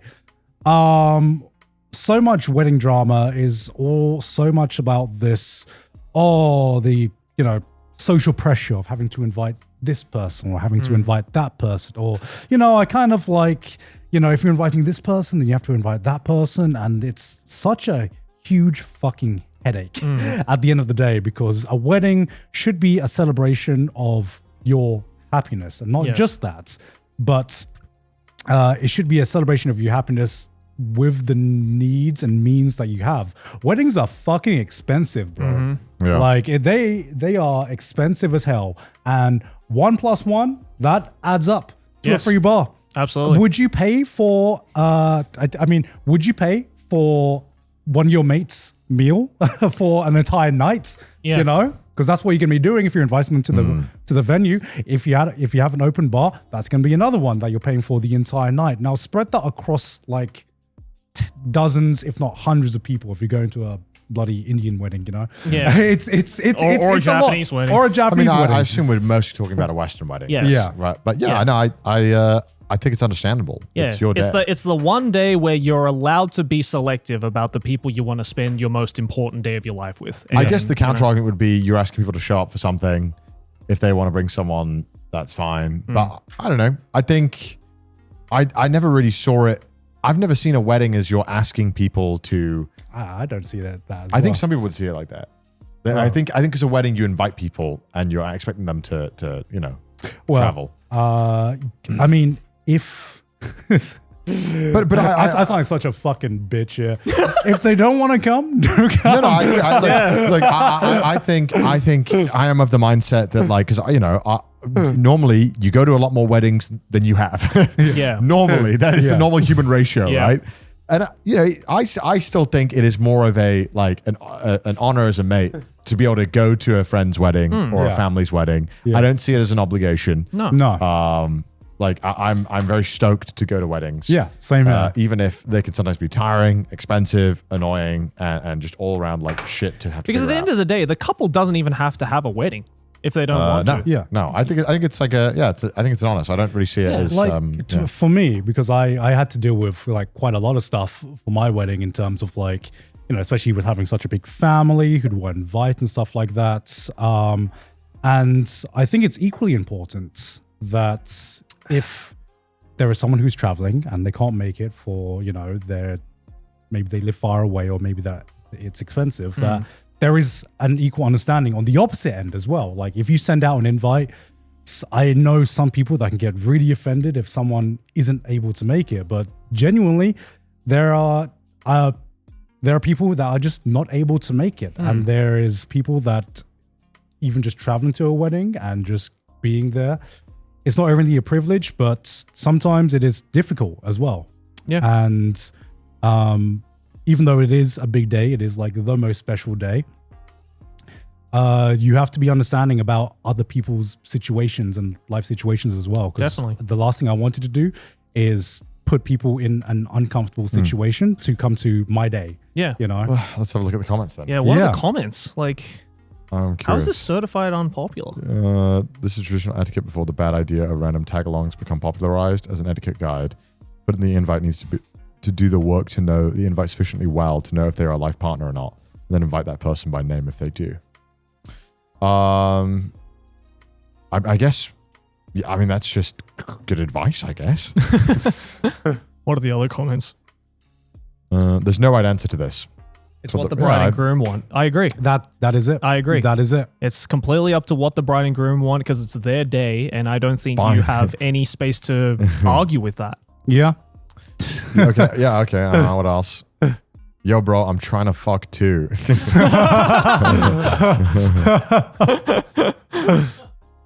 I think if you invite someone like a distant college friend to a wedding, they should get a +1.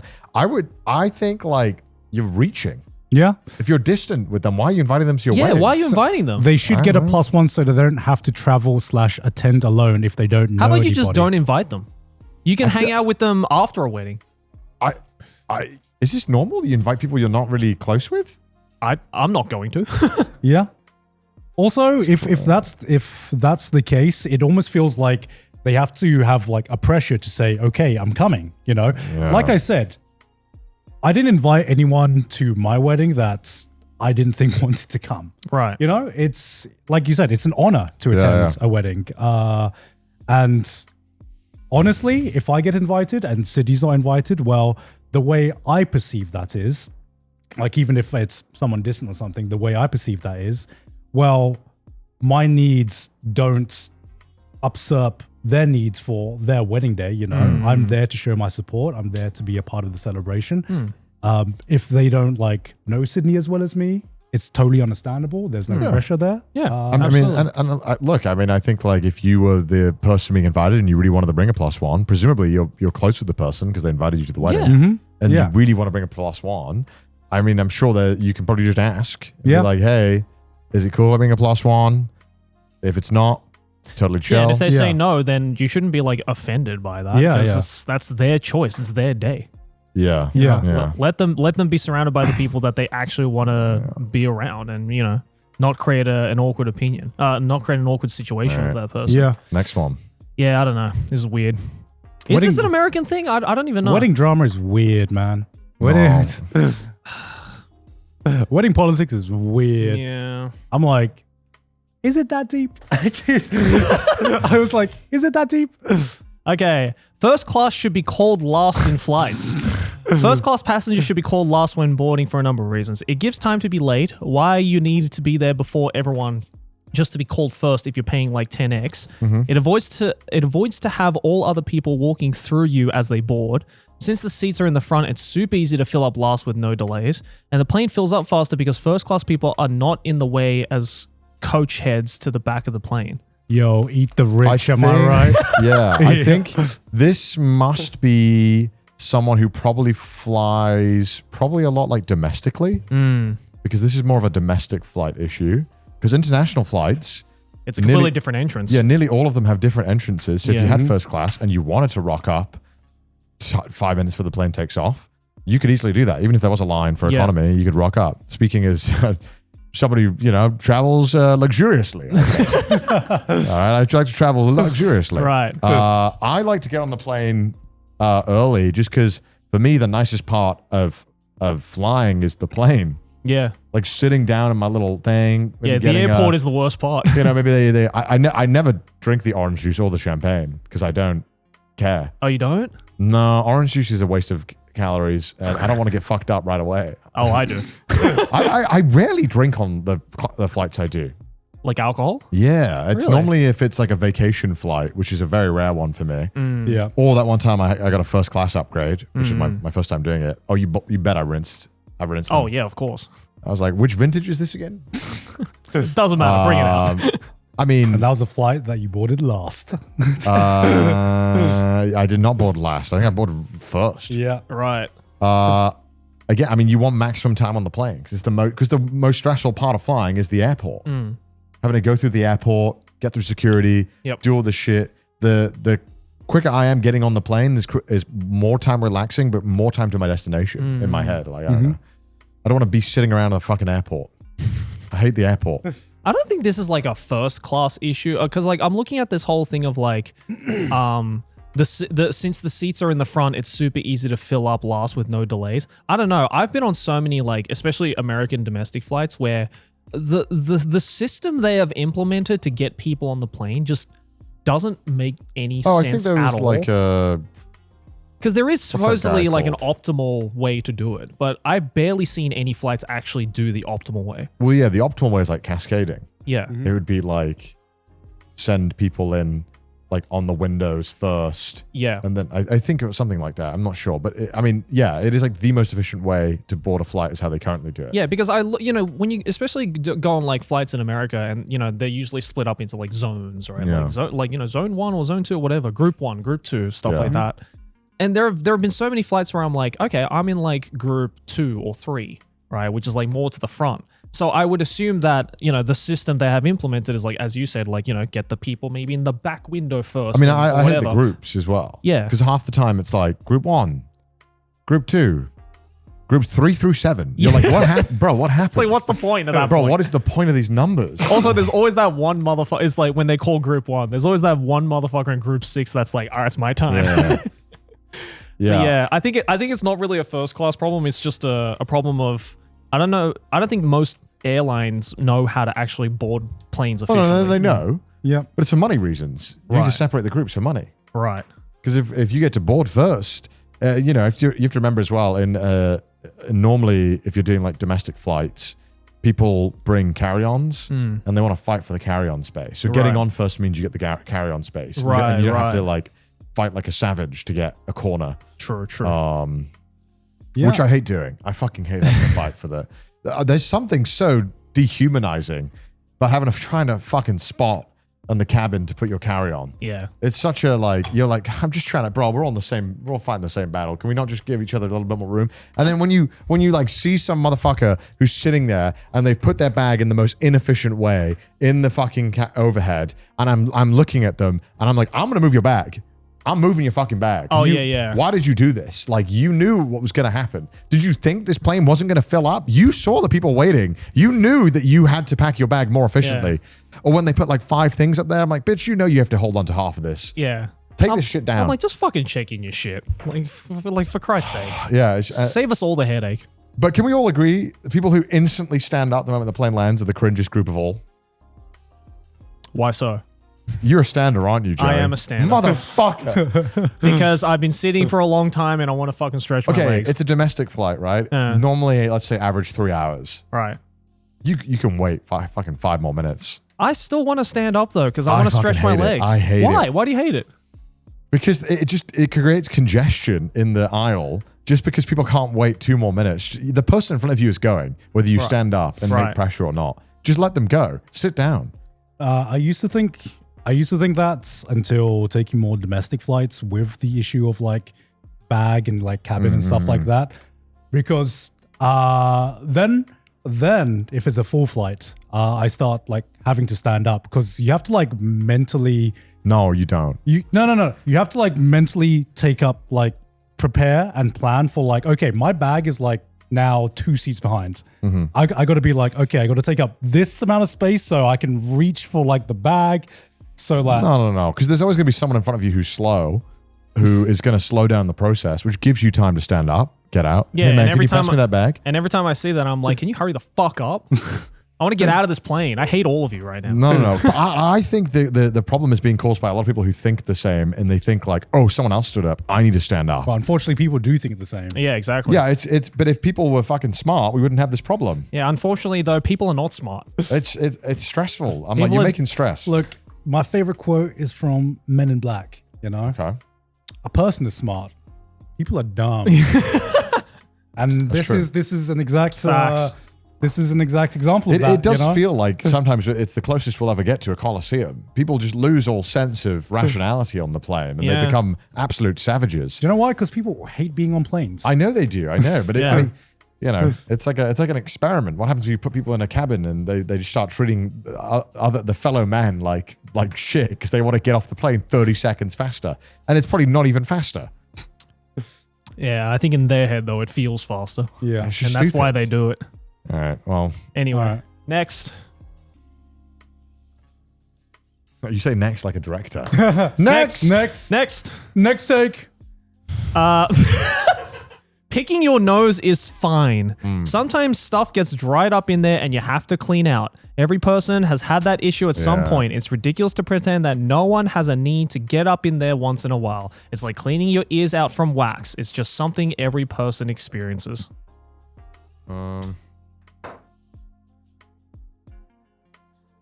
right. Ready? 3, 2, 1. Agree. Damn. I'm a nose picker, man. I hate to admit it. Like, do I recognize that it's kind of gross? Yeah, but dude, sometimes I become like that feel amazing when you get them Oh, out. dude, sometimes I feel like a fucking prospector who just found gold. I'm just like, oh, look at this fucker.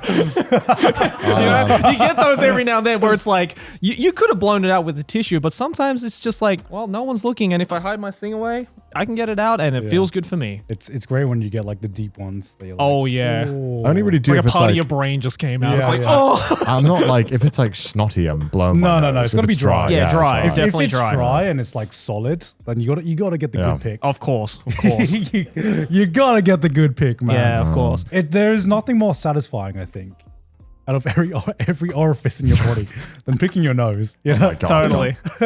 Well, yeah. But I think as well there is there's like a subtlety to it that you also have to do, just societally speaking. Like if you're in like a a fucking crowd or you're in the public, right? And you're like full on just like straight up going in like that without anything, then then it's like, okay, you know what? You could have used your other hand to maybe hide it. Yeah. But I think like, There's time and place. there's a time and place for it. Sometimes you got to get your shit out.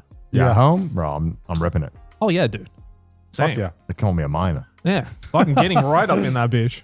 All right, what's next? People that hate small talk are just bad conversationalists. If you can't have an engaging conversation about things like the weather, how good the orange you just ate was, or someone's new haircut, then 99% of the time, a conversation about whether God is dead, the purpose of life, or whatever you saw on your ayahuasca trip won't be that interesting either. I feel this is like, you're trying to argue like both ends of the spectrum. I feel like there's here. two arguments here. The argument that he said in his follow-up is, I feel like, different to what he said in the title. Yeah, it's a bit. But anyway, let's say then. Okay. All right. Okay. Ready? 3, 2, 1. Disagree. Disagree. You'll disagree. No.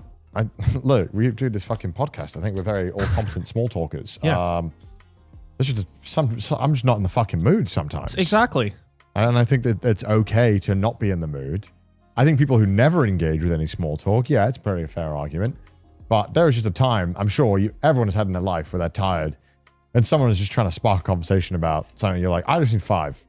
Yeah, I need me time. I think people who are like this, who, constantly need to find a way to engage some kind of small talk, are just afraid to be in silence sometimes. There's a comfort in some silence. Yeah, like occasionally. sometimes there's nothing wrong with being silent for a little bit. You don't have to constantly be. I feel this is definitely the case when, say, for example, you're hanging out with a friend and they bring a friend that maybe you've never met before, you're not that close with.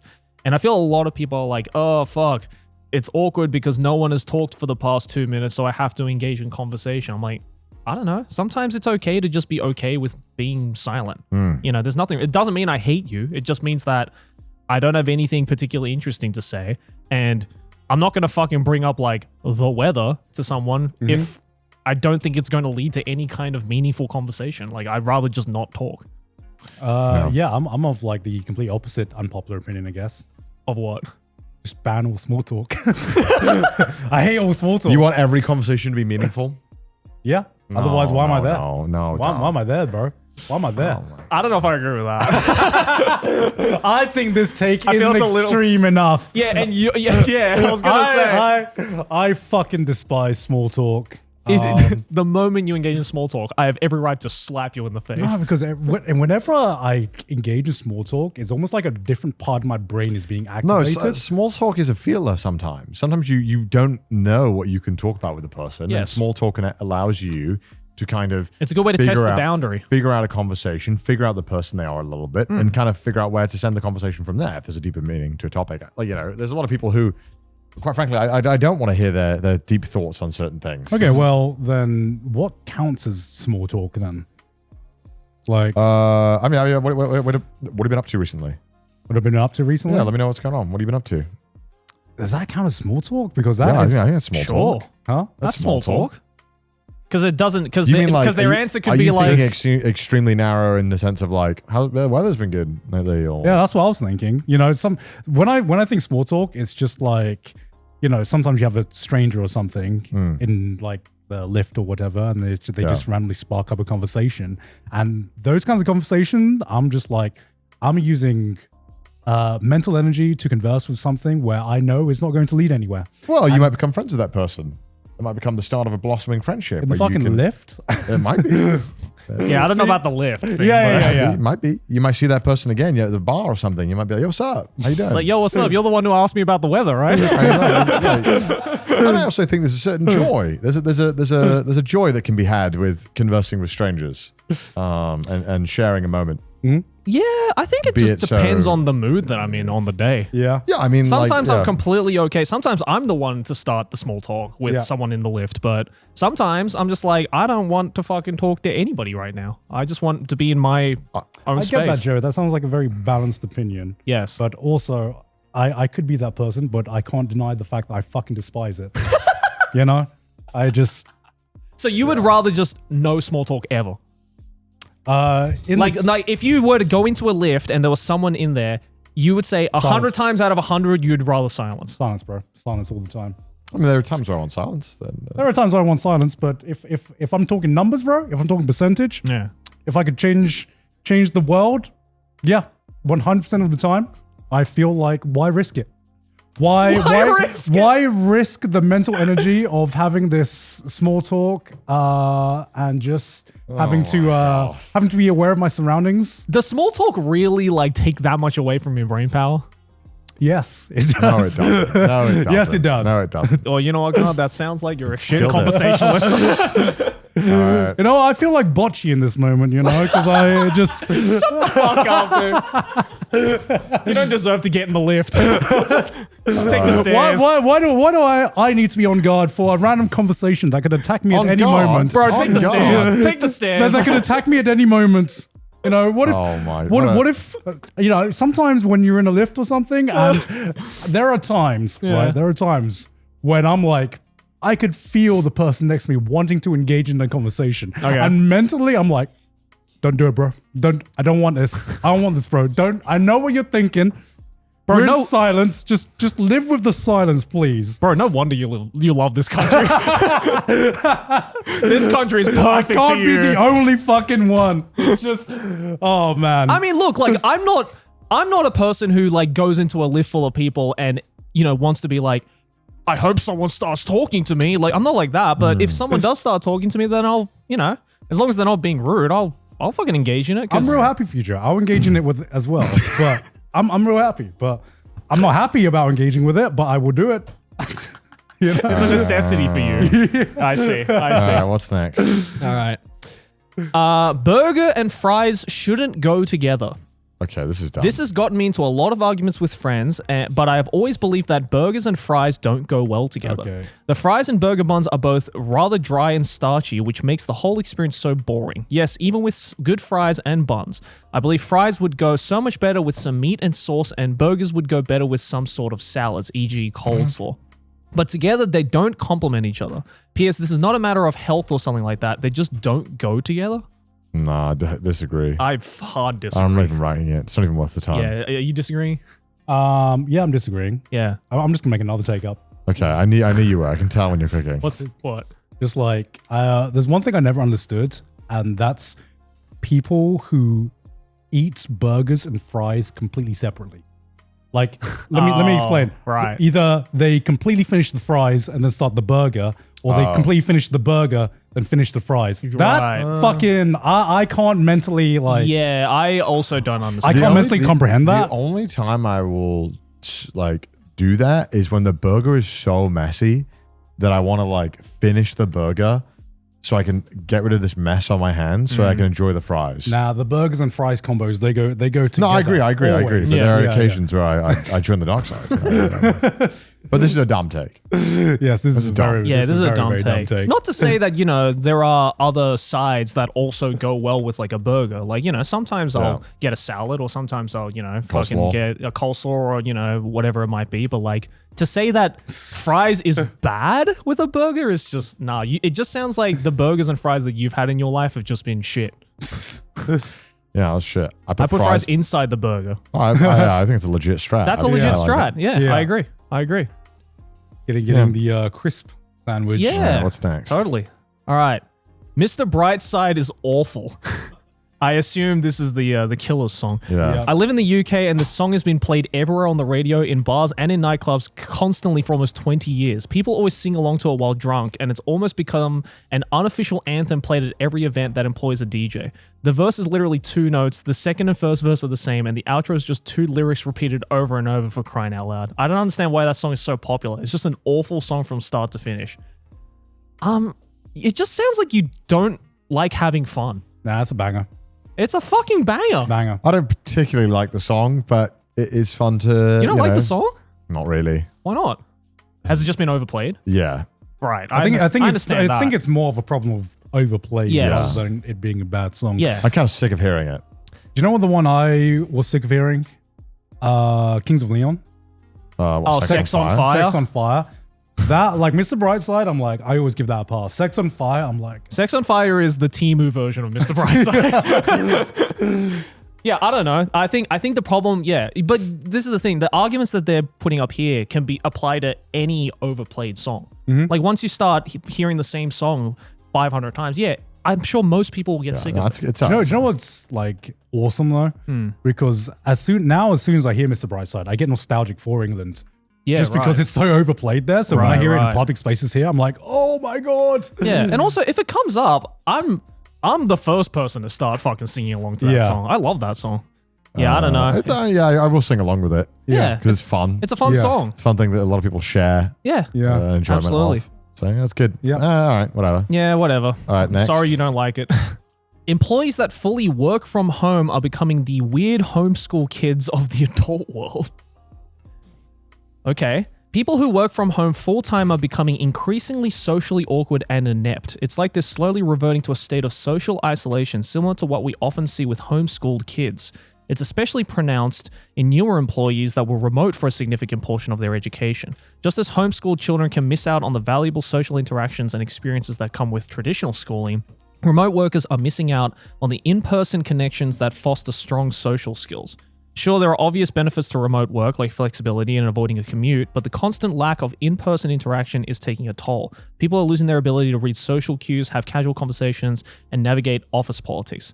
It's not just about the lack of water cooler chats, it's about the diminished opportunities to develop essential soft skills that are crucial for success in both professional and personal life. Well, I mean, this is tough because... It's a very nuanced... But we're also fucking YouTubers. So this is like not a very good... Would you describe... No, I think it's a good conversation, but I just want to... Yeah. I mean, obviously, like our perspective Yes. is one that is very skewed. Yes. I think to argue this. Yes. We don't have normal fucking jobs. Yes.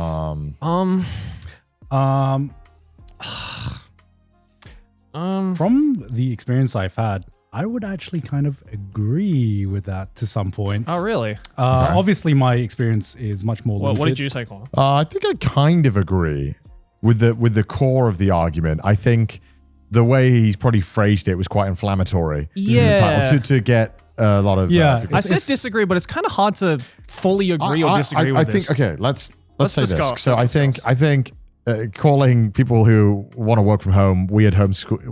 that's like, inflammatory. That's just bait. Yeah. I don't agree with that. I agree with that. Like, I think there's a lot of benefits to working physically with someone. Mm-hmm. I do also agree that commuting is probably the most soul-sucking thing of all time. Yes. Mm-hmm. There's just nothing, especially in this country. Yeah. In any country, I think, especially if you have to drive.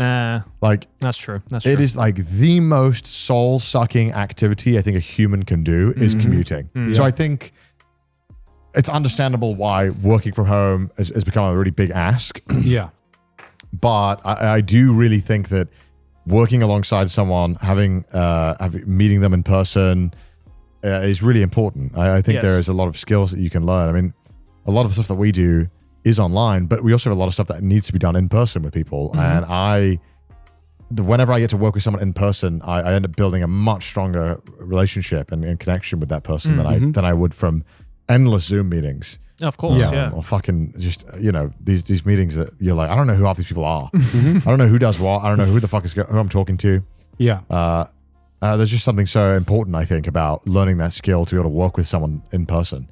That being said, obviously our perspective comes from one where we're YouTubers, and our in-person work is very, very different from what a normal person in office or... Yes. Yeah. If I don't want to work with someone, I just don't work with them. Yeah. Yeah. I mean... I say this as someone who did have a period where I had a lot of homework, home working time, because there was a time when my commute was 2.5 hours. Yeah, it's fucking one way. That's psychotic. That's crazy. But it was a choice I made, like for myself, just basically save on rent on not having to live in London. That's a different thing. But the ease was there, the convenience was there. And I was able to get my work done. And it was exciting at first where I was like, this is cool. I don't have to show up to the office. I can just work from home. This is fucking great. But there did come a time when, there was some periods where I did work a lot from home when I felt like I was missing a part of just normal daily adult life, because there's a lot of things about having coworkers and just having just a social environment and group to really feel like you are working towards something together that really balances you as an adult, and that you remind yourself that not all social interactions are through fucking Zoom meetings or Teams meetings or something like that. And I felt like if I had my entire career working just remotely, I feel like I would lose a lot of that unless I had another kind of like social group or social circle that's really that got me out the house on a regular basis. So I do really, I don't think that, I think that in the past we've put too much emphasis on having to be in the office and, not doing remote work. But I do feel like office work is important for like a lot, at least coming into the office on a semi-regular basis, if you can, if your situation permits it, it helps balances you out as a person all around, I think. Yeah, I think so too. Yeah. I mean, like personally speaking, I didn't really have any kind of like proper job, I guess, before doing YouTube. I guess the closest I got was like, interning at an IT company in Japan for like 3 months. And every day I did have to like commute. I think it was like an hour and a half to the office. And, I'm sure, being in that office environment definitely taught me a lot about, I guess, especially in Japan, the whole like etiquette and stuff like that, and the whole senpai kohai culture that you can't really experience, working from home. But I didn't necessarily learn any like important or like valuable social interactions or experiences because my line of work didn't really encompass that. Because, all I was doing was going to the office and then working on week-long projects on my own. And there was very little like social interactions that happened in between that. I think that's why it's nice where there's like a balance or an option to have a balance, or like if you come in once a week or whatever the balance is, right? I think that's nice to have. Yeah, I think like, it shouldn't be like 0 or 100. I think it should be, maybe like 2 or 3 days of the week, I think is fine. Because like I could extend this not just for like fully home working adults, but it's just like anyone whose only friendships are like online, for example. Right. I think obviously your online friends are real friends. I also think at the same time, if all of your friends are only online, you do miss a lot of real life social interaction that helps you teach you social cues in real life when you're around other people. Yeah, I mean, that don't exist on Discord. I've also hired people that I've never met to work on my staff, and I've had like the full range of employees. Had some where it's like, because most of the time when I hire people, I'm a YouTuber, so I'm fucking lax. I'm like, I don't care what you do, just get the work done. Yeah. You can work whenever you want. You can work as little as you want, as long as the thing gets done. Generally.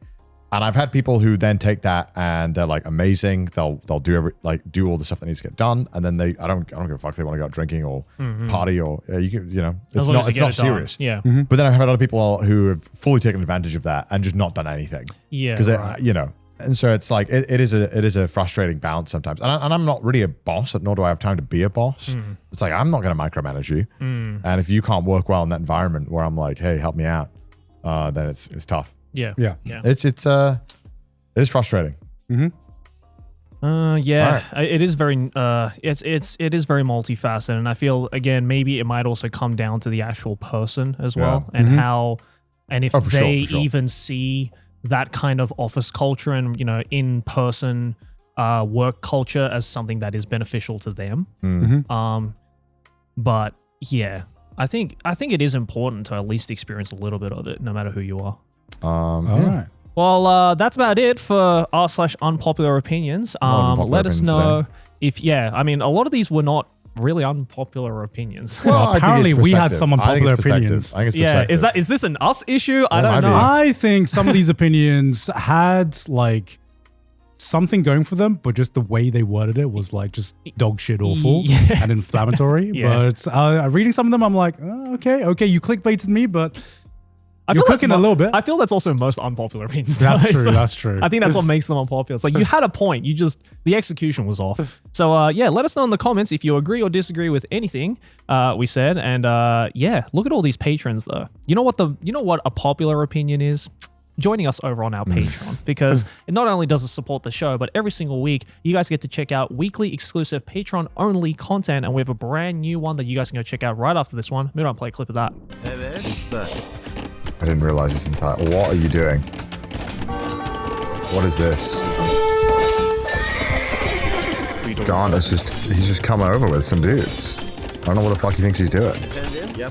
He's just gonna die. Bro, you got no military. Where's your military, bro? Oh, you ever heard me, huh? Where's your military? I got manpower, bro. How I don't are need you guys military. building Look how many dudes I military got. already? What the fuck? How many villages are there? What? Yeah. Sorry that bitch.